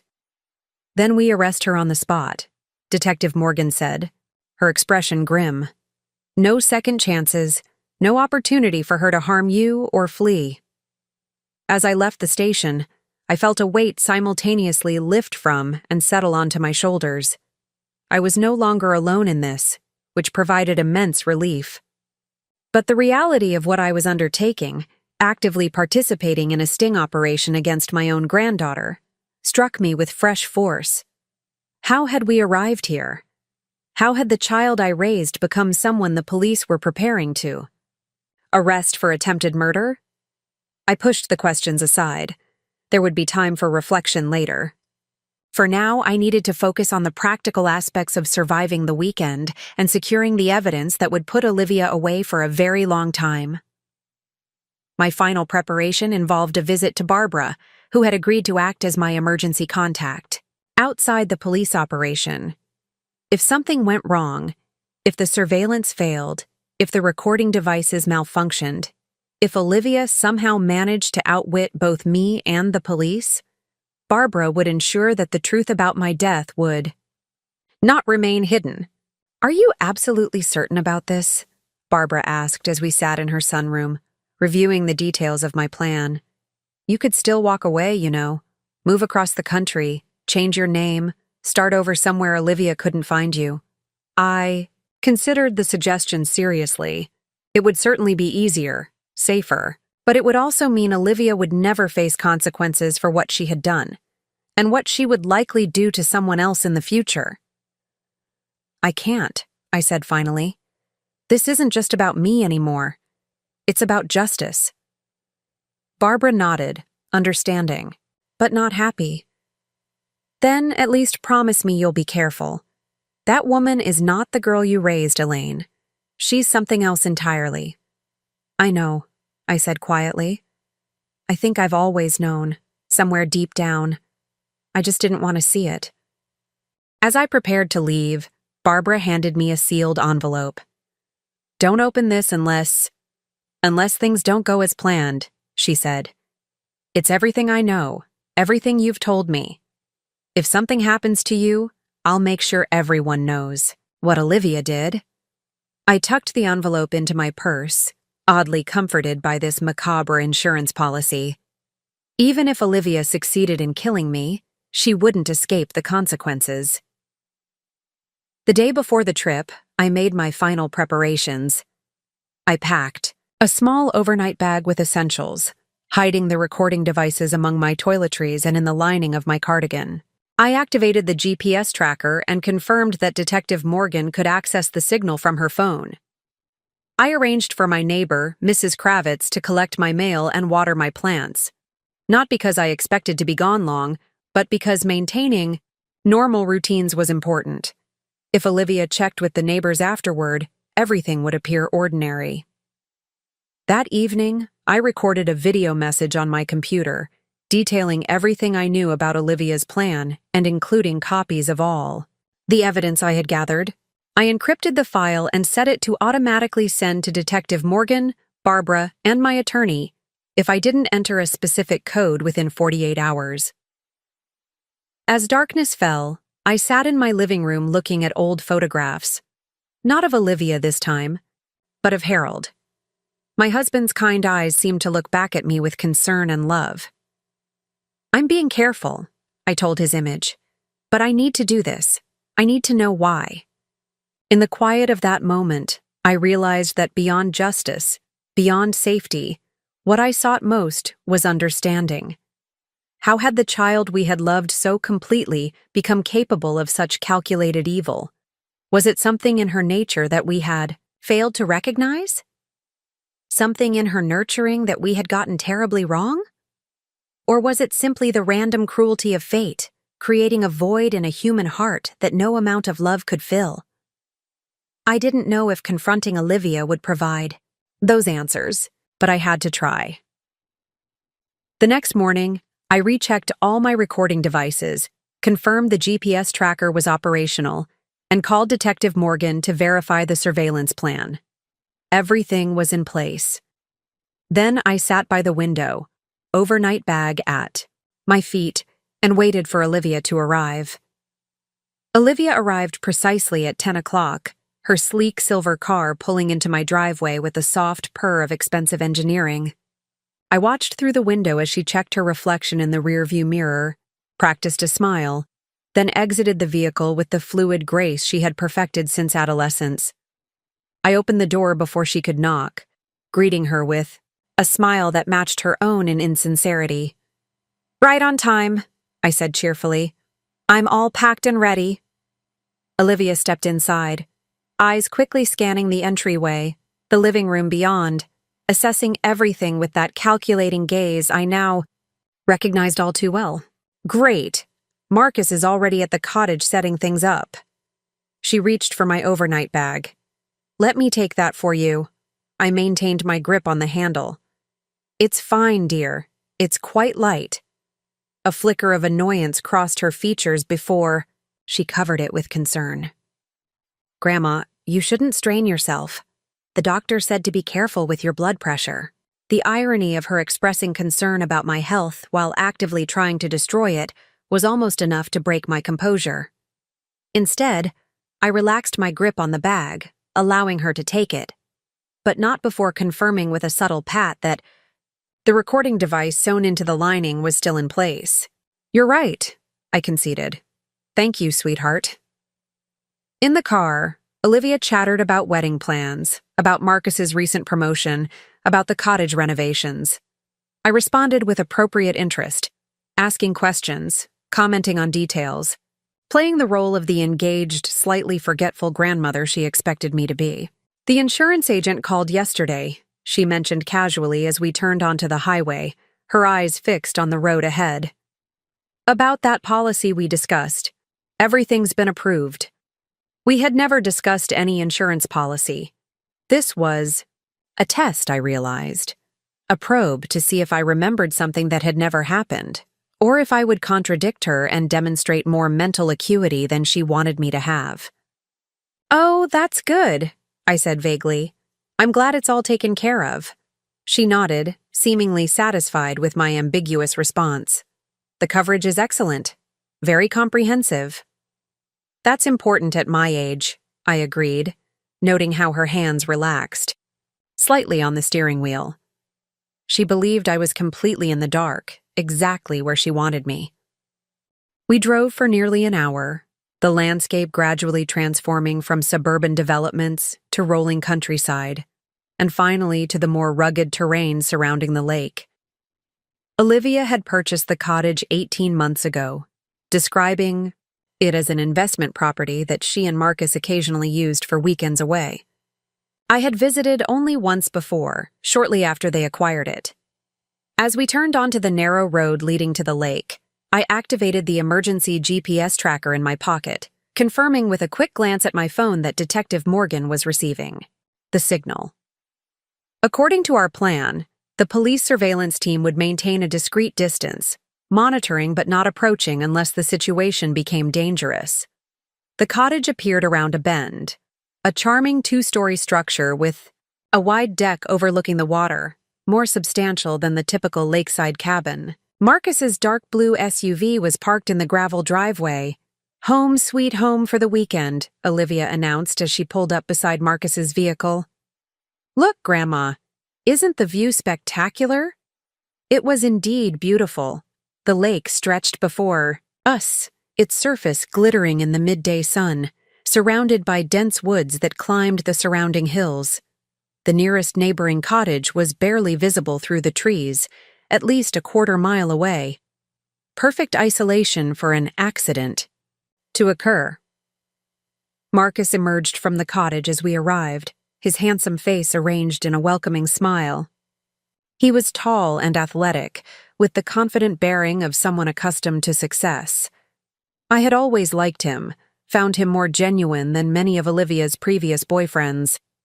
Now I wondered how much he knew about Olivia's plans, whether he was an active participant or merely an unwitting accessory. "Elaine, so glad you could join us this weekend," he called, descending the steps to help with my bag. "The weather forecast is perfect." "Thank you for having me," I replied, studying his expression for signs of duplicity. There was something in his eyes, not quite guilt, but a certain uneasiness that made me suspect he wasn't entirely ignorant of what Olivia intended. Inside, the cottage was even more impressive than I remembered. Hardwood floors, stone fireplace, expansive windows showcasing the lake view. The furnishings were expensive but tasteful, far beyond what Olivia and Marcus should have been able to afford on their combined salaries. "You've done more renovations," I observed, running my hand along a new granite countertop in the kitchen. "It's beautiful." "We've been investing in quality upgrades," Olivia explained, exchanging a quick glance with Marcus. "The property value has already increased significantly." I nodded, mentally calculating the cost of the improvements I could see. The granite alone would have been several $1,000s. Add the new hardwood floors, the updated bathrooms, the designer furniture. The total would easily exceed $100,000. Where had that money come from? "Let me show you to your room," Olivia said, leading me up a narrow staircase to the second floor. "We've put you in the Lakeview bedroom. I think you'll be comfortable there." The bedroom was lovely, with a queen-sized bed positioned to provide a panoramic view of the water. A private bathroom adjoined it, recently renovated with marble tile and a large walk-in shower. "The shower can be a bit tricky," Olivia mentioned, demonstrating the controls. "The floor gets quite slippery when wet, so be careful. We've been meaning to add safety rails." I noted the emphasis on the slippery floor, the absence of safety features. Another piece of groundwork being laid for my accident. "I'll be careful," I promised, wondering if the bathroom was where she planned to stage my fall. It would be a feasible scenario: an elderly woman slipping in the shower, hitting her head, drowning in just a few inches of water. Tragic, but not suspicious. "Great. I'll let you get settled," Olivia said. "Lunch will be ready in about 20 minutes. Come down whenever you're ready." Alone in the room, I immediately conducted a thorough inspection. I checked the bathroom for any signs of tampering, loosened fixtures, damaged flooring, anything that might be designed to cause a fall. Finding nothing obvious, I turned my attention to the bed, the windows, the closet. In the bedside table drawer, I found what appeared to be a normal bottle of sleeping pills. The label indicated they were an over-the-counter brand, but when I opened the cap and examined the tablets inside, they didn't match the manufacturer's typical design. They were slightly larger, with a different imprint code. I carefully photographed the bottle and its contents with my phone, then replaced it exactly as I had found it. Whether these were simply stronger sleeping medication or something more sinister, I had no intention of taking them. Next, I placed one of my recording devices on the underside of the bedside table, positioning it to capture any conversations in the room. I put another in the bathroom, wedged behind the vanity. As I unpacked my clothes, I heard voices from downstairs, Olivia, and Marcus speaking in hushed but intense tones. I couldn't make out the words, but the cadence suggested an argument or disagreement. Curious, I silently approached the staircase, positioning myself where I could hear without being seen. "Not what we agreed," Marcus was saying, his voice tight with tension. "You said it would look natural. This is something else entirely." "Lower your voice," Olivia hissed. "It will look natural. The dosage is calculated precisely." "Calculated by who? That guy you met at the bar? We don't even know if he's actually a pharmacist." "He knows what he's doing," Olivia insisted. "The pills will make her drowsy, disoriented. She'll go to the bathroom in the night, slip, and that's it. Clean, simple, untraceable." "And if it doesn't work? If she doesn't take the pills? Or if she doesn't fall?" There was a pause, then Olivia's voice, colder than I had ever heard it. "Then we move to Plan B, the hiking trail tomorrow. One push. Near the cliff edge and it's over. Either way, it happens this weekend." "Jesus, Liv!" Marcus's voice was shaking. "This is your grandmother we're talking about." "This is $1.2 million we're talking about," Olivia corrected him sharply. "Plus the house, the investments, everything. Are you in or out?" Another pause, longer this time. Then, defeated. "I'm in. But I don't like it." "You don't have to like it. You just have to not interfere." I retreated silently to my room, my heart pounding. The conversation had confirmed my worst fears while revealing new, disturbing details. Olivia wasn't working alone. Marcus was at least aware of the plan, if reluctantly complicit. And she had a backup strategy if the bathroom accident failed.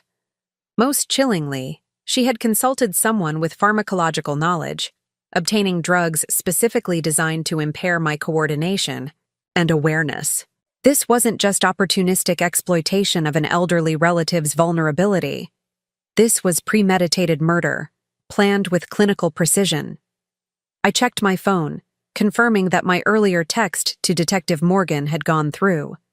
The police were in position, monitoring the cottage from a distance. I was wearing multiple recording devices, and the conversation I had just overheard was almost certainly captured by at least one of them. I had what I needed. I could signal the police now, have them raid the cottage, arrest Olivia and Marcus, on the spot. The evidence was compelling. The drugged pills, the recorded conversation discussing murder plans, the insurance policy. It might be enough for a conviction. But something held me back. Perhaps it was the paralegal in me, wanting an airtight case. Perhaps it was the grandmother, still struggling to reconcile the child I had raised with the monster she had become. Or perhaps it was simply that I needed to look Olivia in the eyes when she realized her plan had failed, when she understood that I had been a step ahead of her all along. Whatever the reason, I decided to wait. To continue the charade for a few more hours to gather more evidence, to force a more explicit confession.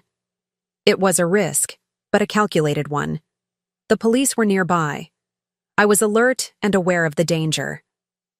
And most importantly, Olivia still believed I was oblivious, which gave me the advantage. I took a deep breath, composed my expression into one of mild contentment, and descended the stairs to join my would-be murderers for lunch. Lunch was a masterclass in deception, not Olivia's, but my own.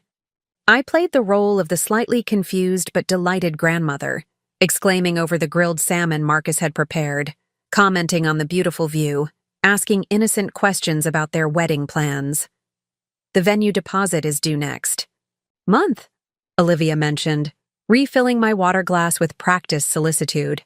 "It's quite substantial." "Weddings are expensive these days," I agreed, noticing how she watched intently as I sipped the water. I had already decided that anything I consumed in their presence would be minimal. A small bite here, a careful sip there. Nothing that could be laced with enough of whatever they might be using to affect me significantly. "We're trying to keep costs reasonable," Marcus added, his discomfort evident in the way he avoided meeting my eyes. "But quality comes at a price. Speaking of which, Olivia segued smoothly. I was wondering if you'd given any more thought to that cash gift you mentioned? The one Grandpa Harold set aside? Ah, the non-existent cash. My fabricated bait. I had been waiting for her to raise the subject again. Yes, of course, I said, setting down my fork as if the question had just reminded me. I've been meaning to show you where it's hidden. After lunch, perhaps? Olivia's eyes lit up with naked greed, quickly concealed behind a mask of casual interest. Only if you're comfortable sharing that, Grandma. It's your money, after all. Nonsense, I waved dismissively. What would I do with it at my age? It should go to you and Marcus, help you start your life together properly. Marcus shifted uncomfortably in his chair but said nothing. I wondered how much of this aspect of Olivia's plan he knew about. Whether he was aware that the cash was a fiction designed to ensure my presence at the cottage, or if he believed, as Olivia seemingly did, that there was actual money to be had. After lunch, I insisted on helping with the dishes despite Olivia's protests. You cooked? I'll clean, I said firmly. It's only fair. This wasn't mere politeness. I wanted an opportunity to observe them together, to see how they interacted, when they thought I wasn't paying close attention. As I rinsed plates at the sink, positioned to see their reflections in the window, I watched Olivia and Marcus exchange tense whispers on the deck. Their body language told me everything their muffled words couldn't. Marcus was agitated, repeatedly, running his hand through his hair, a nervous habit I'd noticed before. Olivia was coldly determined, her posture rigid, one finger occasionally jabbing toward the house, toward me, to emphasize whatever point she was making. Eventually, Marcus threw up his hands in apparent surrender and walked away, down the steps, toward the lakeshore. Olivia watched him go, her expression a mixture of irritation and calculation, before composing her features and returning inside. Marcus is setting up the paddle boat for tomorrow, she explained with a practiced smile. I thought we might take a short ride on the lake if the weather holds. A boat ride. Another potential accident scenario to add to the bathroom fall and the hiking trail. Olivia was creating multiple opportunities, multiple possibilities. She was nothing if not thorough. That sounds lovely, I said, drying my hands on a dish towel. Now, about that money. Her attention immediately snapped into sharp focus, her earlier irritation with Marcus forgotten. Yes, you mentioned you'd show me where it's hidden? I nodded, lowering my voice conspiratorially. It's not here, of course. It's back at the house.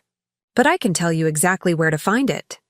A flash of disappointment crossed her face, quickly replaced by eager interest. Where? Is it somewhere I would know? It's in the attic, I said, inventing details on the spot. Behind the false wall Harold installed when we renovated. You wouldn't have noticed it unless you knew what to look for. False wall? Olivia repeated, hanging on my every word. I nodded solemnly. Harold was always concerned about security. He built a hidden compartment behind the water heater in the attic. The cash is in a metal box inside. $90,000, just as I told you. Olivia's pupils dilated slightly at the amount, her breathing quickening.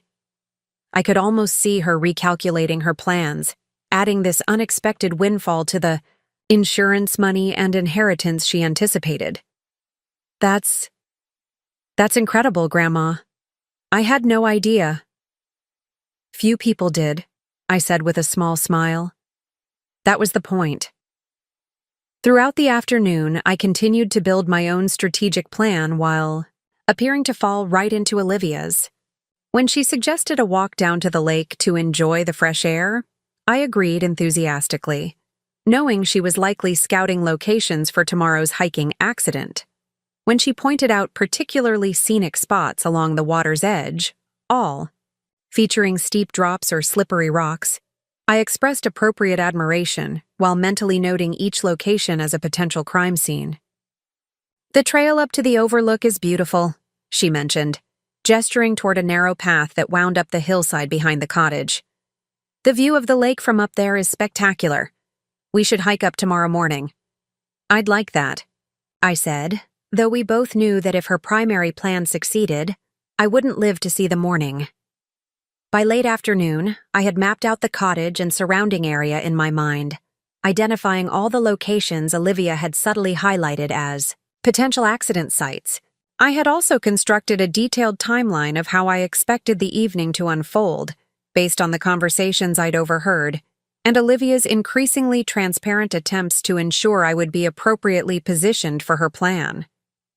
The strategy crystallized as I watched Olivia prepare dinner, ostentatiously checking that the path from my bedroom to the bathroom was clear of any obstacles. "We wouldn't want you tripping in the dark if you need to get up during the night," she explained, her concern so convincing it would have been persuasive if I hadn't known better. My plan was simple, but, I believed, effective. I would pretend to take the drugged sleeping pills before bed, then feign the expected symptoms: drowsiness, disorientation, impaired coordination. I would create an opportunity for Olivia to implement her bathroom accident scenario, but with a crucial difference. I would be fully alert and prepared to confront her at the critical moment. The recording devices were in place. The police were nearby, monitoring the situation. All the evidence I had gathered was securely backed up and would be automatically sent to multiple recipients if I didn't check in by morning. But there was one additional element I needed to implement, a safeguard I hadn't shared with Detective Morgan or Barbara, something that would ensure Olivia couldn't simply deny everything when confronted. I needed her to believe she had succeeded, if only briefly. I needed her to reveal her true self in the moment of apparent victory. During a brief period alone in my room before dinner, I sent a carefully worded text to Detective Morgan, updating her on what I had learned and outlining my revised plan for the evening. Her response was immediate and emphatic. "Too risky. We should move in now." I understood her concern, but I also knew that a premature intervention might not provide the definitive evidence we needed. I texted back, "Trust me, I can handle this. Be ready at my signal, not before." After a moment's hesitation, she replied simply, "Be careful. Signal at first sign of danger." With dinner approaching, I made my final preparations. I switched on all recording devices, confirming they were functioning properly. I positioned the emergency signal device within easy reach in my cardigan pocket. I reviewed the layout of the cottage one more time, mentally rehearsing how I would respond to various scenarios. As I prepared to go downstairs, I paused before the bedroom mirror, studying my reflection. The woman looking back at me was not the trusting grandmother who had spent decades making excuses for Olivia's behavior. She was someone stronger, clearer-eyed, determined to face the truth no matter how painful. "You can do this," I told my reflection quietly. "For yourself. For justice. For the girl she might have been." Then I straightened my shoulders, arranged my features into an expression of mild contentment, and went down to dinner with the granddaughter who planned to kill me before morning. Dinner was a performance worthy of professional actors, all three of us playing our assigned roles with convincing precision. Marcus served roasted chicken with vegetables, a hearty, homey meal designed to create an atmosphere of comfortable normality. Olivia poured wine, insisting I have just a small glass. "To help you sleep," I accepted, but managed to consume only a few token sips when she wasn't watching. The conversation remained superficially pleasant, touching on neighborhood gossip, upcoming holidays, and innocuous memories of past family gatherings. Yet, beneath this veneer of normalcy, currents of tension flowed. Marcus avoided extended eye contact, focusing intently on his food. Olivia maintained her solicitous granddaughter act, but I caught the occasional glance between her and Marcus, quick, loaded exchanges that confirmed their shared secret. "Remember that Christmas when Grandpa Harold dressed as Santa?" Olivia asked, her voice warm with false nostalgia. "You were so surprised when he came down the chimney." I smiled at the fabricated memory. Harold had never once dressed as Santa, and our house didn't even have a functional chimney. It was a small but telling slip, Olivia creating a shared history that had never existed, perhaps to ease her own conscience about what she planned to do. Yes, I lied in return. Harold always did love Christmas. That much at least was true. My husband had delighted in the holidays, particularly after Olivia came to live with us. I wondered briefly what he would think of her now, of what she had become. The thought brought a genuine sadness that I didn't need to hide. As the meal progressed, I began a subtle performance of my own. I allowed my hand to tremble slightly when lifting my water glass. I paused occasionally mid-sentence, as if losing my train of thought. I rubbed my temples once or twice, suggesting the onset of a headache. Olivia noticed immediately, her attention sharpening. "Are you feeling all right, Grandma? You look tired." "Just a little headache," I admitted. "Nothing serious." "You should take something for that," she suggested promptly. "I have some pain relievers upstairs." "I brought my own medications," I said. "But thank you, dear." After dinner, Marcus built a fire in the stone fireplace while Olivia prepared coffee and dessert, a rich chocolate cake that I complimented but barely tasted. We sat in the living room, the flames casting dancing shadows across the wood-paneled walls, creating an atmosphere that would have been cozy under different circumstances.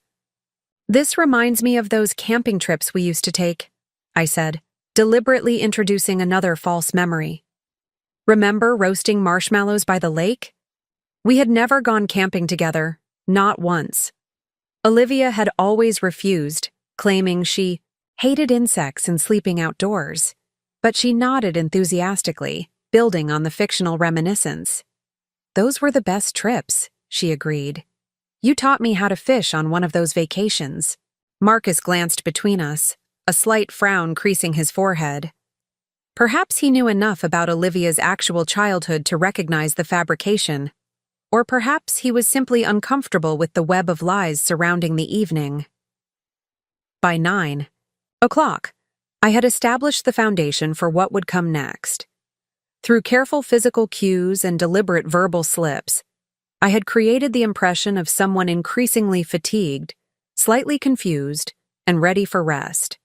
The stage was set for the next phase of both our plans. "I think I'll turn in early," I announced, stifling a manufactured yawn. "It's been a long day." Olivia immediately stood. "Let me help you upstairs." "I can manage," I assured her, but allowed her to take my arm as we ascended the narrow staircase. Her grip was firm, supportive, and perfectly positioned to control my movement if necessary. I noted how she carefully assessed each step, perhaps already imagining how my accident would occur. In my bedroom, Olivia hovered as I retrieved my toiletry bag. "Do you need anything before bed? Water? Tea?" "Just water, please," I said, watching as she filled a glass from the bathroom tap. She set it on the bedside table, next to the lamp. "Don't forget your medications," she reminded me, her voice gentle, but insistent. I nodded, opening my pill organizer and pretending to remove several tablets.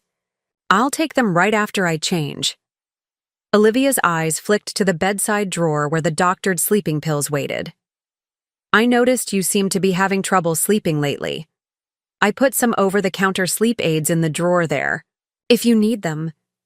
"How thoughtful," I murmured. "I might try one." She lingered, clearly reluctant to leave until she saw me take the pills. I needed her gone, if only briefly, to prepare for what came next. "Could you check if I left my reading glasses downstairs?" I asked. "I thought they were in my purse, but I can't seem to find them." "Of course," she agreed, heading for the door. "I'll be right back." The moment she left, I moved quickly and purposefully. I removed the doctored pills from the drawer, replaced them with identical-looking but harmless vitamins from my toiletry bag, then returned the bottle to its original position. I checked the recording devices one final time, confirming they were still functioning. I positioned the emergency signal in my pocket, where I could access it instantly if needed. Most importantly, I sent a brief text to Detective Morgan. Proceeding. As planned. Expect developments within 2-3 hours. Her response was immediate. Officers in position. Signal at first sign of trouble. I had just slipped my phone under the pillow when Olivia returned, my reading glasses in hand. Found them on the coffee table, she said. Thank you, dear. I accepted the glasses, setting them beside the water glass. Olivia gestured to the bedside drawer. Don't forget those sleep aids if you need them. One should be enough to help you drift off. I'll probably take one, I agreed. Now you should get some rest yourself. We have that hike planned for tomorrow. She nodded, then surprised me by leaning down to kiss my cheek, a gesture so reminiscent of the little girl she had once been that it sent a sharp pang through my heart. Good night, Grandma. Sleep well. Good night, Olivia. After she left, I changed into night clothes, performed my usual bedtime routine, and turned off the main light, leaving only the bedside lamp illuminating the room. Then I waited, sitting on the edge of the bed, fully alert despite my apparent preparations for sleep. I knew Olivia wouldn't make her move immediately. She would wait until she believed the drugged pills had taken effect, until the house was quiet and still. This gave me time for final mental preparations, reviewing what I knew, what I suspected, and how I would respond when the moment came. Through the floor, I could hear muffled voices, Olivia and Marcus speaking in the living room below. Though I couldn't make out the words, the cadence suggested tension, perhaps argument. After about 20 minutes, the voices fell silent, replaced by the soft sounds of movement, footsteps, the opening and closing of doors. The cottage settled into nighttime stillness. Outside, a gentle rain began to fall, drops pattering against the window like tiny fingers tapping the glass. The sound was oddly soothing, a natural counterpoint to the unnatural drama about to unfold. I dimmed the bedside lamp further, but didn't extinguish it completely. I arranged the pillows to suggest a sleeping form, then positioned myself in the bathroom doorway, hidden from immediate view of anyone entering the bedroom, but with clear sightlines to both the bed and the door. And then I waited, as still, and patient as a hunter in a blind. Time passed with excruciating slowness. The rain continued its gentle percussion against the windows. Occasionally, the old cottage would creak and settle, sounds that might have been unsettling under different circumstances, but now served as background noise to mask my movements. At precisely 11:47 p.m., according to the glowing numbers on my watch, I heard it, the soft, deliberate tread of footsteps on the stairs. Olivia was coming. My hand tightened around the emergency signal in my pocket, but I didn't activate it. Not yet. I needed more than just her presence in my room. I needed intent, action, confession. The door to my bedroom opened slowly, silently, a slice of darkness widening as Olivia eased it inward. From my position in the bathroom doorway, I could see her silhouette pause at the threshold, listening, watching the seemingly sleeping form on the bed. After a moment's hesitation, she entered the room, moving with practiced stealth across the hardwood floor. She approached the bed, leaning over to study what she believed was my sleeping face. "Grandma?" she whispered, her voice barely audible above the rain. "Are you awake?" When no response came from the pillows, she straightened, satisfaction evident in her posture. She turned toward the bathroom, toward me, and in that moment, I knew it was time. I stepped forward into the dim light, fully alert, my eyes meeting hers directly. "Hello, Olivia," I said calmly. "Looking for something?" Olivia froze, her body tensing like a startled deer. For a brief, unguarded moment, naked shock transformed her features, eyes widening, mouth falling slightly open. Then, with remarkable speed, she composed herself, sliding back into the role of concerned granddaughter. "Grandma, you scared me," she laughed. the sound brittle in the quiet room. I was just checking on you. I heard noises and wanted to make sure you were okay. I didn't move from my position in the bathroom doorway. There were no noises, Olivia. And you didn't answer my question. What are you looking for? Her eyes darted around the room, perhaps searching for signs that I had contacted anyone, that I wasn't alone in my suspicions. Finding nothing obvious, she doubled down on her performance. I don't know what you mean. It's after midnight. I was worried when I heard movement. The sleeping pill should have... She caught herself, but not quickly enough. Should have what? I pressed, taking a step toward her. Knocked me unconscious? Made me disoriented enough to have an accident in the bathroom? That was the plan, wasn't it? Color drained from her face, but she maintained her denial. Grandma, you're not making sense. Maybe you're having one of your episodes. Let me help you back to bed. She moved toward me, hands outstretched in a gesture meant to appear supportive, but that I now recognized as controlling. I stepped back, maintaining the distance between us. I'm not having an episode, Olivia. I'm perfectly lucid. In fact, I haven't been this clear-headed in months. Not since you started poisoning my water. That stopped her. Her hands dropped to her sides, her expression flickering between continued pretense and the first hints of calculation. She was reassessing, trying to determine how much I knew, how much I could prove. Poisoning? She repeated, infusing her voice with hurt confusion.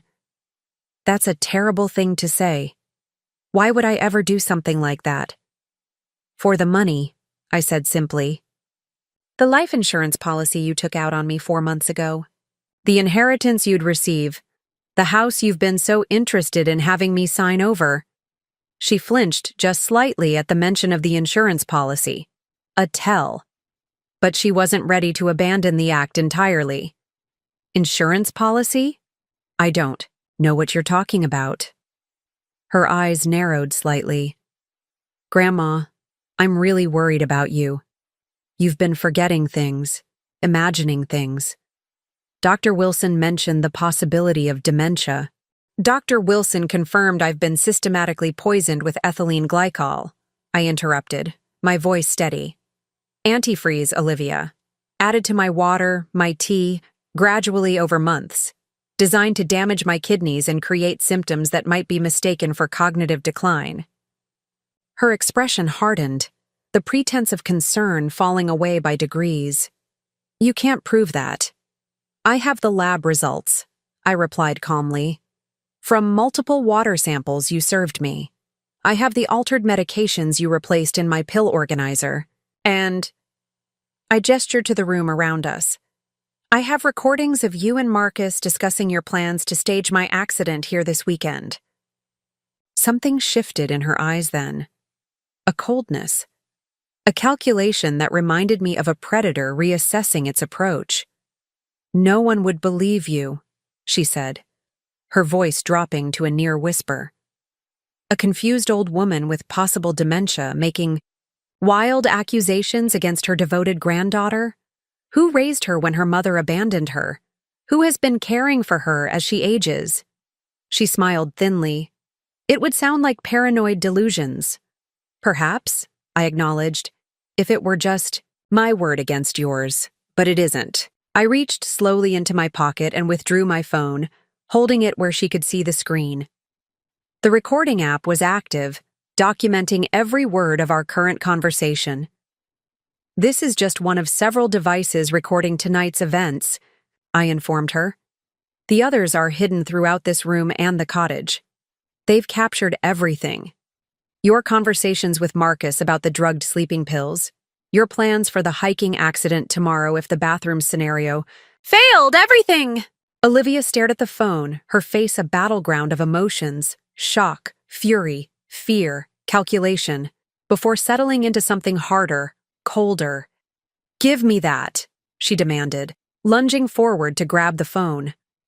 I stepped back quickly, maintaining my distance. It wouldn't matter if you took it.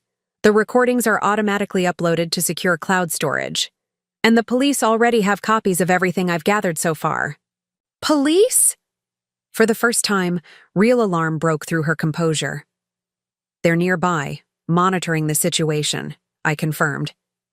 Detective Morgan has been quite helpful in building the case against you. Olivia's eyes darted to the windows, as if expecting to see police lights outside.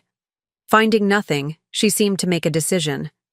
Her posture shifted subtly from defensive to aggressive. "You're bluffing," she said, her voice low and dangerous. "There are no police. There never were. You're alone here, just like you've always been alone. That's why it was so easy."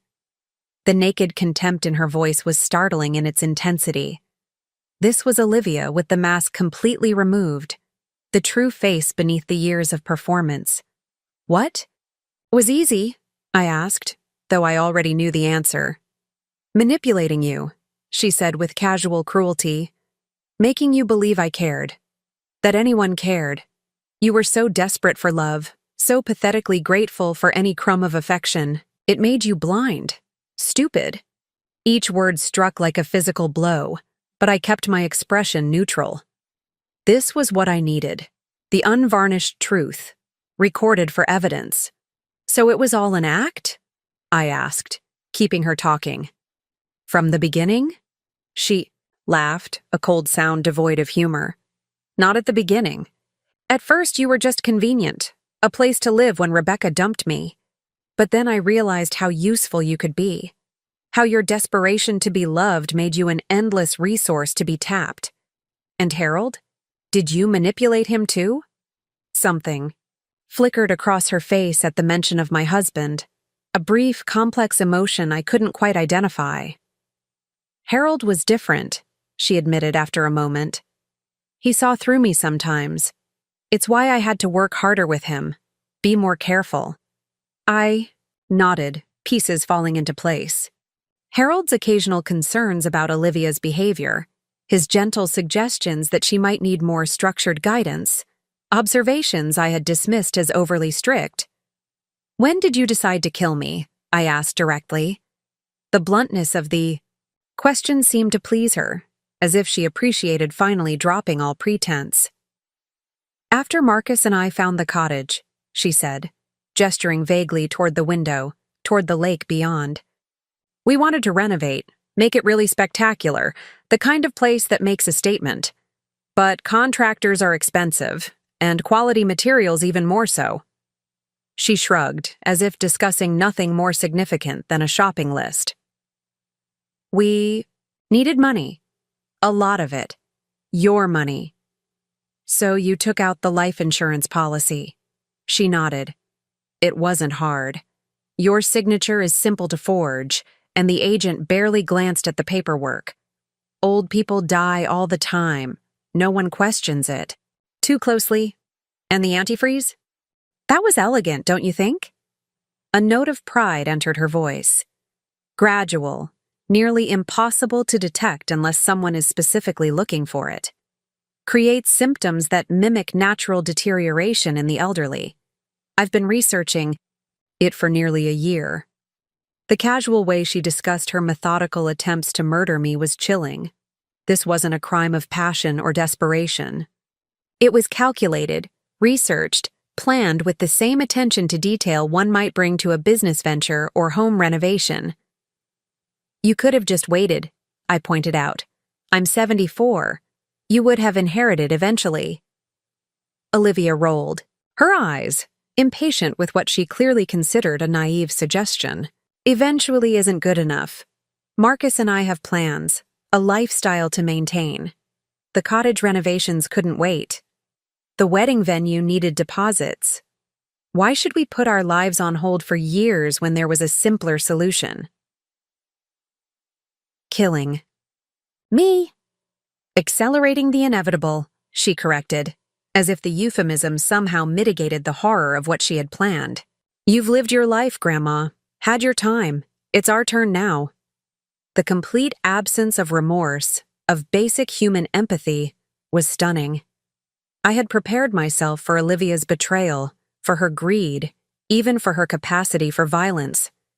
But the utter vacancy where love, or even simple human connection, should have been left me momentarily speechless. In that silence, Olivia seemed to recalculate her position. Her eyes narrowed thoughtfully as she glanced from me to the door and back again. "It doesn't matter what you've recorded," she said finally. "You're not leaving this cottage alive. And without you to testify, any recordings will be circumstantial at best. They can be explained away. Dark humor, misunderstood conversations, hypothetical scenarios discussed after too much wine." She took a step toward me, her intention clear in the sudden tension of her body.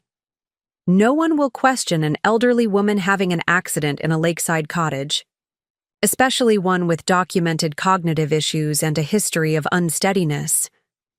I held my ground, watching her advance with a calmness that seemed to unnerve her slightly. "You seem very confident for someone who's just confessed to attempted murder on multiple recordings," I observed. "Because I know something you don't," she replied, a cold smile spreading across her face. "Marcus isn't the only one here with me tonight.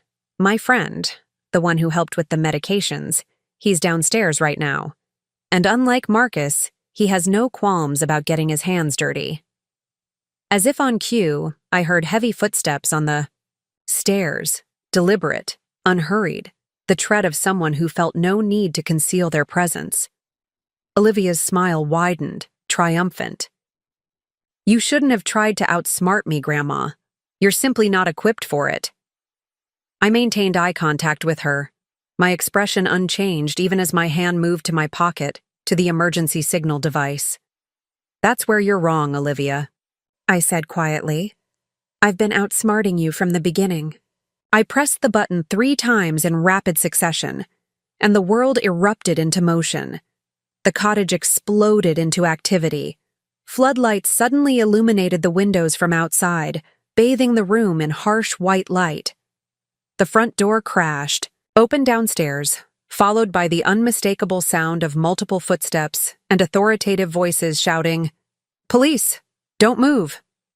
Olivia's triumphant expression collapsed into shock, then fear.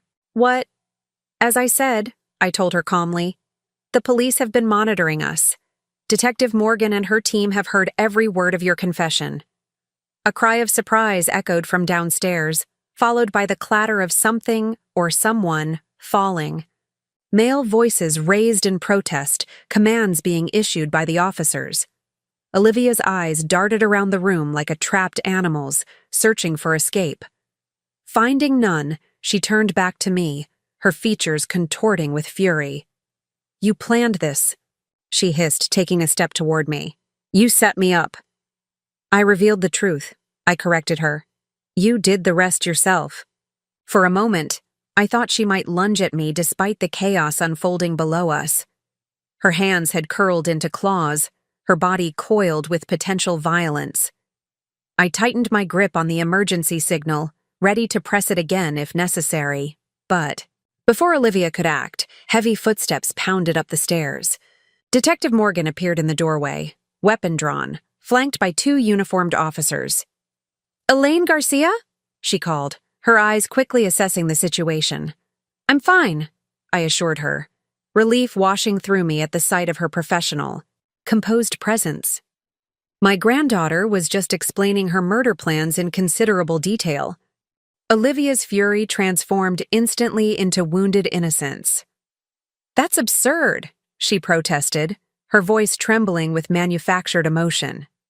"Grandma is confused. She's been having episodes, delusions. Her doctor can confirm it." Detective Morgan's expression remained impassive. "Ms. Dawson, we've been monitoring this cottage for hours. We have audio recordings of your entire conversation, as well as your earlier discussions with Mr. Hargrove about drugging your grandmother." "That's not," Olivia began, but the detective cut her off. "We also have evidence of the ethylene glycol, poisoning from Ms. Garcia's medical tests, the tampered medication in your possession, and documentation of the fraudulently obtained life insurance policy." Each piece of evidence landed like a physical blow, causing Olivia to flinch slightly. But she wasn't ready to surrender just yet. "This is all a misunderstanding," she insisted, her tone shifting to something softer, more reasonable. "Grandma, has been struggling with paranoia. We've been trying to help her, but she twists everything. Ask Marcus. He'll explain. Mr. Hargrove is currently being questioned downstairs, Detective Morgan informed her. As is your associate, Mr. Lawrence, who has an outstanding warrant for pharmaceutical theft in 2 counties. At the mention of her accomplice, something in Olivia's composure finally cracked. Her shoulders slumped slightly, the first sign of defeat. Olivia Dawson, Detective Morgan continued. You're under arrest for attempted murder, conspiracy to commit murder, fraud, and elder abuse. You have the right to remain silent. Anything you say can and will be used against you in a court of law. You have the right to an attorney. As the detective recited the Miranda rights, one of the uniformed officers moved forward with handcuffs. Olivia's gaze locked with mine as her hands were secured behind her back. A look of such pure hatred that it momentarily stole my breath. You'll regret this, she said, her voice low enough that perhaps only I could hear it. One day, when you're alone and forgotten in some nursing home, you'll wish you'd just taken the pills. I held her gaze steadily. I would rather die knowing the truth than live surrounded by beautiful lies, Olivia. Something flickered in her eyes, not remorse, but perhaps a grudging recognition that she had underestimated me. Then the officers led her away, her rigid back and raised chin displaying a pride that even arrest couldn't completely diminish. When she was gone, I sank onto the edge of the bed, suddenly aware of the tremendous strain the evening had placed on me. Detective Morgan approached, holstering her weapon. Are you all right, Ms. Garcia? She asked, genuine concern in her voice. I will be, I said, finding that I meant it. What about Marcus and the other man? Lawrence, was it? Both in custody. Mr. Hargrove is claiming he was coerced, that he didn't understand the full extent of the plan. Mr. Lawrence is more problematic. He has a history of providing illegally obtained prescription drugs. From their initial statements, it appears Ms. Dawson was the primary architect of the plot, but all 3 will face serious charges. I nodded, processing this information. Despite everything, I felt a pang of sadness for Marcus. Had he truly been manipulated by Olivia, drawn into a plot he didn't fully comprehend? Or was his apparent reluctance merely a performance designed to minimize his own culpability? I would likely never know for certain. We'll need your formal statement, Detective Morgan continued, but it can wait until morning if you prefer. We have officers securing the scene and collecting evidence. A female officer can stay with you if you'd like company. I think I'd prefer to be alone, actually, I said, somewhat surprised to discover this was true. After months of fear and vigilance, the sudden safety was almost disorienting. Though I wouldn't mind a ride home if that's possible. Of course. I can arrange for an officer to drive you back to town whenever you're ready. I glanced around the room, at the rumpled bed where I was supposed to have been drugged into vulnerability, at the bathroom where my accident would have occurred, at the windows beyond which the lake gleamed in the police floodlights, this place that had been intended as the setting for my death. I'm ready now, I decided. There's nothing for me here. While the detective made arrangements, I gathered my belongings, carefully retrieving all the recording devices I had placed throughout the room. The evidence they contained would be crucial in the coming legal proceedings, though Olivia's explicit confession had provided more than enough for an immediate arrest. Downstairs, the cottage had been transformed into an active crime scene. Evidence markers dotted the kitchen counter where my drugged water had been prepared. Officers photographed the pill bottle from my bedside table. In the living room, a man I didn't recognize, presumably Lawrence, sat handcuffed and scowling beside 2 uniformed officers. Marcus was nowhere to be seen, already transported to the station, I assumed. I felt a curious absence of emotion regarding him, neither anger nor pity, just a hollow acknowledgement of his role in what had nearly happened to me. As I was escorted to a waiting police car, I paused on the porch, turning to look back at the cottage. In another reality, the one Olivia had planned, my body would have been discovered here tomorrow, a tragic accident that would have surprised no one given my supposed cognitive decline. Instead, I was walking away alive, clear-headed, and with the truth finally exposed. The irony wasn't lost on me. In trying to hasten my death, Olivia had instead hastened her own downfall. The drive back to town was largely silent. The young officer assigned to transport me made a few attempts at conversation, but seemed to understand. When I responded with only brief replies that I preferred quiet. The events of the evening, of the past months really, were still settling within me, pieces of a painful puzzle finally arranged into a complete, if disturbing, picture. By the time we reached my house, dawn was breaking, pale light creeping across the eastern sky. The officer insisted on checking the property before allowing me to enter, a precaution I appreciated, even though I knew there was no longer any immediate threat. "All clear, ma'am," he reported after a thorough inspection. Detective Morgan asked, "Me to remind you that an officer will be stationed outside for the next 48 hours, just as a precaution. And she'll be by later today to take your formal statement."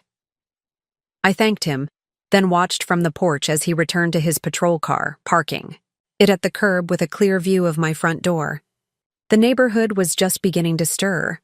Lights coming on in windows, the occasional car backing out of a driveway as early commuters began their day. Normal life continuing, utterly unaware of how completely my world had been upended overnight. Inside, I moved through the house slowly, reacquainting myself with each room as if returning from a long journey rather than a single night away. In a sense, I supposed I was returning from a journey, one that had taken me through betrayal, danger, and ultimately to a truth I had spent years avoiding. In the kitchen, I set down my overnight bag and prepared a cup of tea, the first in months that I could drink without fear of what might be hidden in it. As the kettle boiled, I glanced at the refrigerator door, where photographs were held by magnets. Olivia's college graduation, her engagement announcement, holiday gatherings where we smiled side by side, the picture of familial contentment. Illusions, all of them. Carefully staged scenes in a performance that had stretched across decades. I removed each photo methodically, placing them in a neat stack on the counter. Later, I would decide what to do with them. Store them away, perhaps, or dispose of them entirely, but for now, it was enough to clear them from my sight, to begin the process of reclaiming my home from the shadows of deception that had filled it for so long. With my tea in hand, I settled into my favorite chair by the living room window, watching as the neighborhood continued to wake around me. The officer remained vigilant in his car at the curb, a tangible reminder that I was protected now, that the danger had passed. For the first time in months, perhaps years, I felt a curious sensation spreading through me. Not happiness exactly, it was too soon for that. But something adjacent to it, something with the potential to grow into contentment eventually.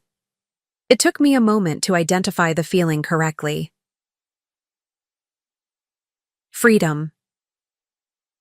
The days following Olivia's arrest passed in a blur of formal statements, evidence processing, and preliminary legal proceedings. Detective Morgan proved to be not just competent, but compassionate, shielding me from media inquiries and ensuring I was kept informed at every step. "The district attorney is pursuing maximum charges," she explained during one of her visits to my home. "The evidence is overwhelming, especially the recorded confession. Ms. Dawson has been denied bail due to the severity of the charges and the calculated nature of the crime." I nodded, accepting this information with a strange detachment. The reality of what had happened, of what had nearly happened, still felt somewhat distant, as if I were observing someone else's tragedy rather than my own. "And Marcus?" I asked. Though he had been a willing participant in the plot, I couldn't help feeling he had been influenced by Olivia's stronger personality. "Mr. Hargrove is cooperating fully," Detective Morgan said. He's accepted a plea deal in exchange for testifying against Ms. Dawson and Mr. Lawrence. He'll still serve time, but considerably less than if he'd gone to trial. I wasn't sure how to feel about that. Relief that he'd admitted his role? Disappointment that he'd been weak enough to participate in the first place? In the end, I settled for simple acknowledgement. Marcus had made his choices, just as Olivia had made hers. Lawrence, the so-called pharmacist who had supplied the drugs intended to facilitate my accident, had an extensive criminal record. With the additional charges stemming from his role in the murder conspiracy, he was facing decades in prison. It's likely to be at least a year before the case goes to trial, Detective Morgan warned.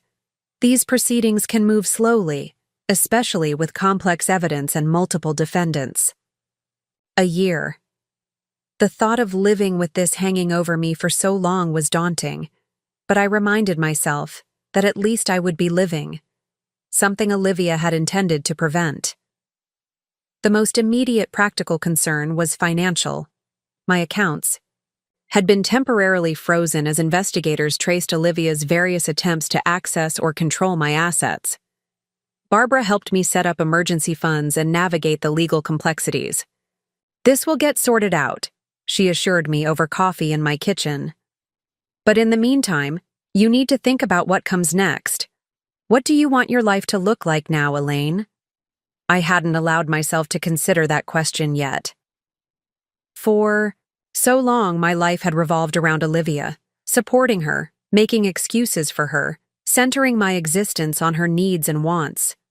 Without that false relationship anchoring me, who was I? What did I want? "I'm not sure," I admitted. "I've spent decades defining myself as Olivia's grandmother. I need to rediscover who I am without that role." Barbara nodded, understanding in her eyes. "That's a journey worth taking." The first step in that journey came unexpectedly. Mrs. Kravitz, from next door, the neighbor Olivia had told I was suffering from dementia, appeared on my doorstep with a homemade casserole and obvious discomfort. "I heard what happened," she said hesitantly. "I feel terrible for believing what she said about you." I invited her in, served us both tea, and found myself sharing parts of the story, not the most painful details, but enough to help her understand. "How did you find the strength to face it?" she asked, genuine admiration in her voice. The question caught me off guard. I had never thought of my actions as particularly strong or brave, just necessary for survival. "I suppose," I said slowly, "I realized I deserved the truth, no matter how painful. And I deserved to live without deception, even if that meant living alone." Later, after Mrs. Kravitz had gone, I found myself repeating those words in my mind. I deserved the truth. I deserved to live without deception. Perhaps that was the foundation upon which I could begin to build whatever came next. 6 months after Olivia's arrest, spring arrived with a gentleness that seemed at odds with the harshness of recent events. I stood in my backyard, surveying the garden beds I had neglected during the turmoil of the previous year. Weeds had claimed territory among the perennials, and the rose bushes Harold had so lovingly tended looked wild and unkempt. It was time to reclaim this space, just as I was slowly reclaiming my life.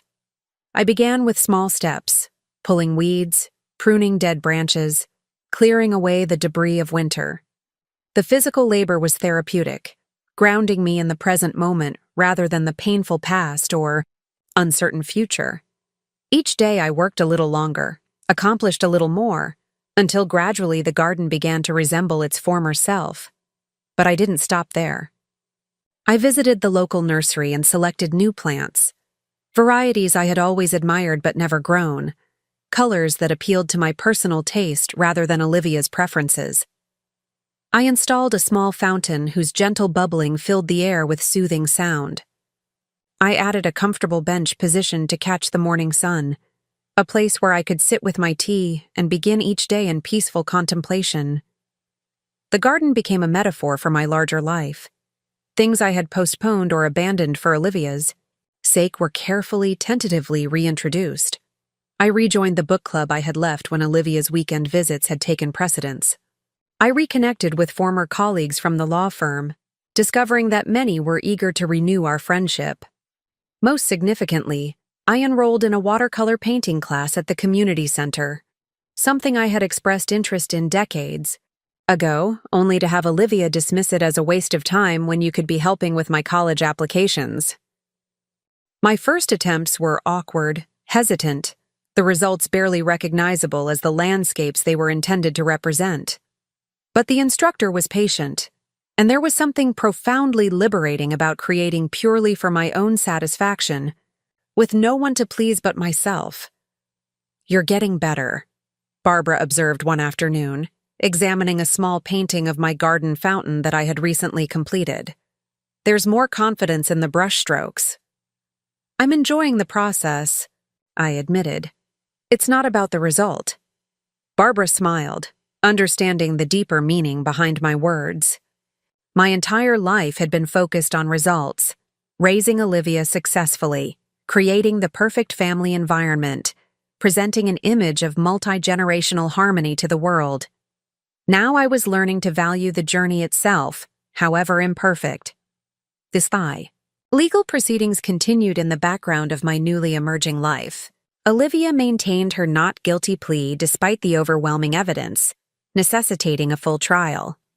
Marcus, true to his plea agreement, provided detailed testimony about the evolution of the murder plot, painting Olivia as the mastermind who had manipulated him into participation.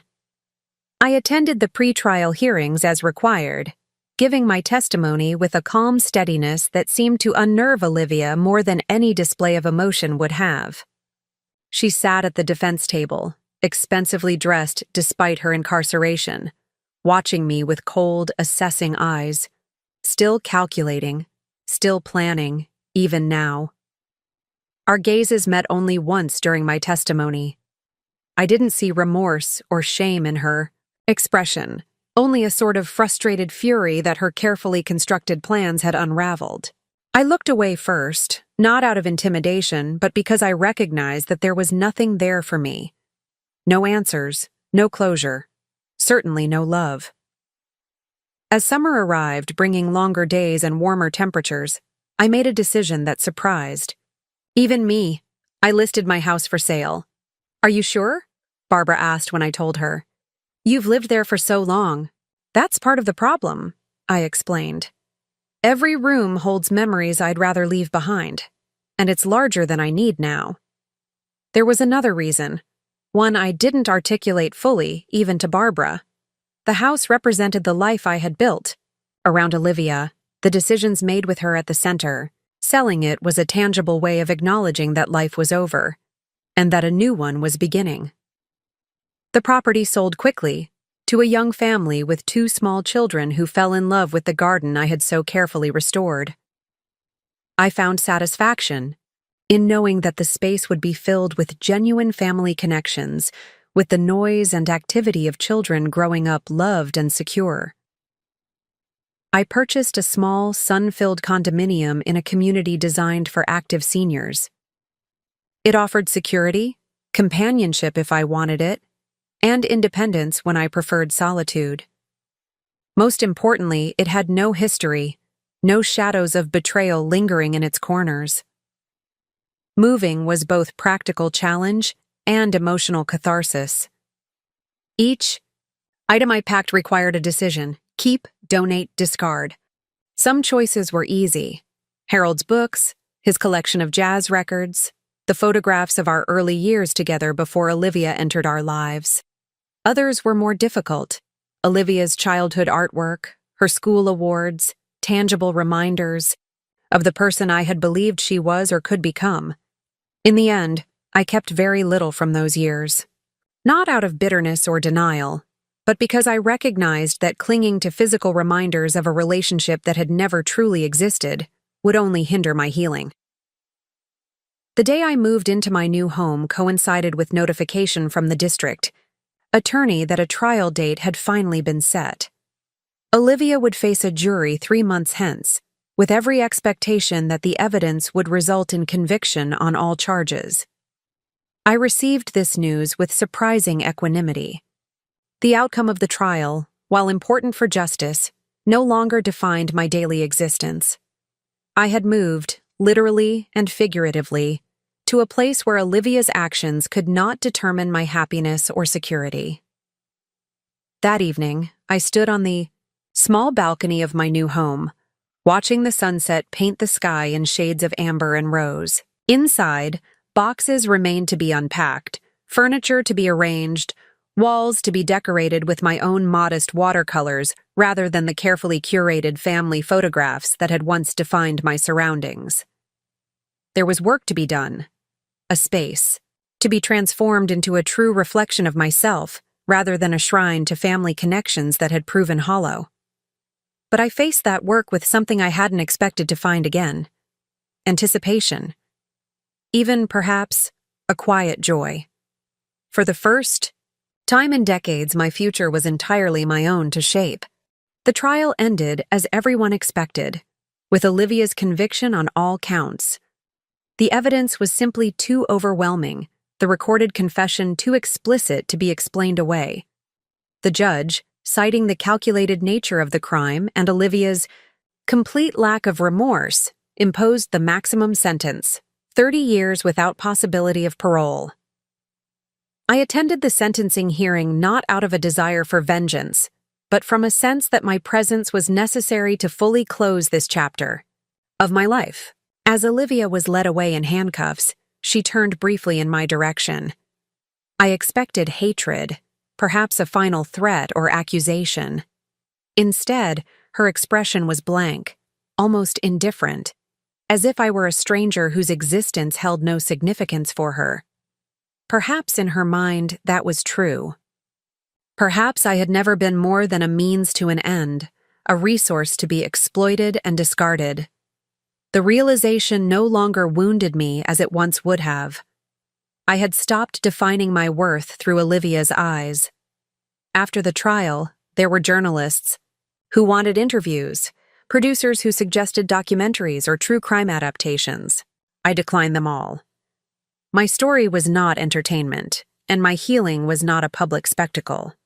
Besides, the narrative they sought, the shocking betrayal, the dramatic confrontation, the satisfying justice, was only the surface of a much deeper, more complex truth.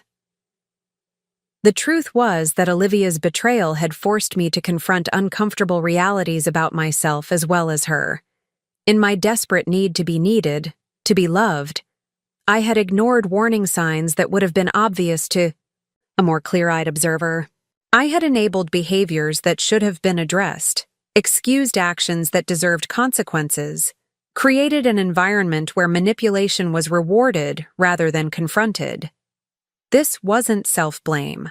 I understood that Olivia's choices were her own, that her capacity for calculated cruelty reflected something broken within her that likely no amount of perfect parenting could have fixed.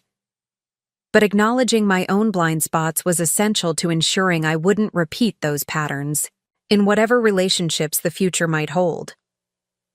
1 year after moving into my new home, I received an unexpected letter. The return address indicated it was from the Women's Correctional Facility where Olivia was serving her sentence. My first instinct was to throw it away unopened. What could she possibly say that would matter now? But curiosity, or perhaps some lingering need for understanding, led me to carefully open the envelope. Inside was a single page covered in Olivia's precise handwriting. It wasn't an apology. That would have been too much to expect, and likely insincere anyway. Instead, it was a request for money to be deposited in her commissary account, for legal books to aid in her appeal, for regular visits to break the monotony of prison life. The letter was perfectly crafted to appeal to the person she believed me to be, the doting grandmother so desperate for connection that she would overlook any transgression, forgive any cruelty, if it meant maintaining the illusion of family. I read it twice, then placed it carefully in a folder with the other documentation from the case, not because I intended to respond or comply, but because it served as a reminder of how far I had come and how far I still needed to go in fully breaking free from the dysfunctional dynamics that had defined so much of my life. I never replied to that letter or to the 3 others that followed at irregular intervals over the next year. Eventually, they stopped coming. Perhaps Olivia finally understood that her manipulations no longer worked, or perhaps she simply found other targets for her schemes. Either way, the silence between us became permanent, a mutual acknowledgement that whatever had connected us was irrevocably severed. Life continued to unfold in unexpected ways. The community where I had purchased my condominium offered more opportunities for genuine connection than I had anticipated. I joined a garden committee, contributing my restored skills to the shared spaces. My watercolor painting improved enough that several pieces were featured in a local gallery's senior showcase. I even, somewhat to my surprise, developed a close friendship with a retired literature professor who shared my love of mystery novels and jazz music. "You seem different from when we first met," he observed one evening as we shared dinner at a small restaurant near our complex. "More present, more yourself." I considered his words carefully. "I spent most of my life being who others needed me to be," I said finally. "I'm still discovering who I actually am." He nodded, understanding without requiring the full story. That was another lesson I had learned. Intimacy didn't necessarily mean sharing every painful detail of my past. Some things could remain private without creating barriers to genuine connection. On the 2nd anniversary of Olivia's arrest, I visited Harold's grave for the first time since the trial. I brought fresh flowers and a heart full of reflections to share with the man who had been my partner through so much of life's journey. "You saw what I couldn't see," I told him quietly, arranging the blooms against his headstone. "You tried to warn me in your gentle way. I wish I had listened." A soft breeze stirred the leaves of the cemetery's ancient oaks, a sound like a whispered response. I smiled, imagining Harold's perspective on all that had happened. His sadness at Olivia's betrayal, but his pride in how I had ultimately faced it. "I'm doing well," I continued. "Better than I expected. There's a freedom in starting over at 76 that I never anticipated. When you've already lost what you thought was most precious, there's not much left to fear." That was perhaps the most profound lesson of this painful journey, that survival itself can be transformative. Having weathered the worst betrayal imaginable, having looked death in the face and refused to surrender, I found myself strangely liberated from many of the fears and insecurities that had previously defined my existence. I no longer worried about being alone. I had discovered the difference between solitude and loneliness. I no longer feared disapproval or rejection. I had learned that my worth was not determined by others' assessment. I no longer dreaded the unknown future. I had found that unexpected. Beginnings can emerge from what appear to be devastating endings.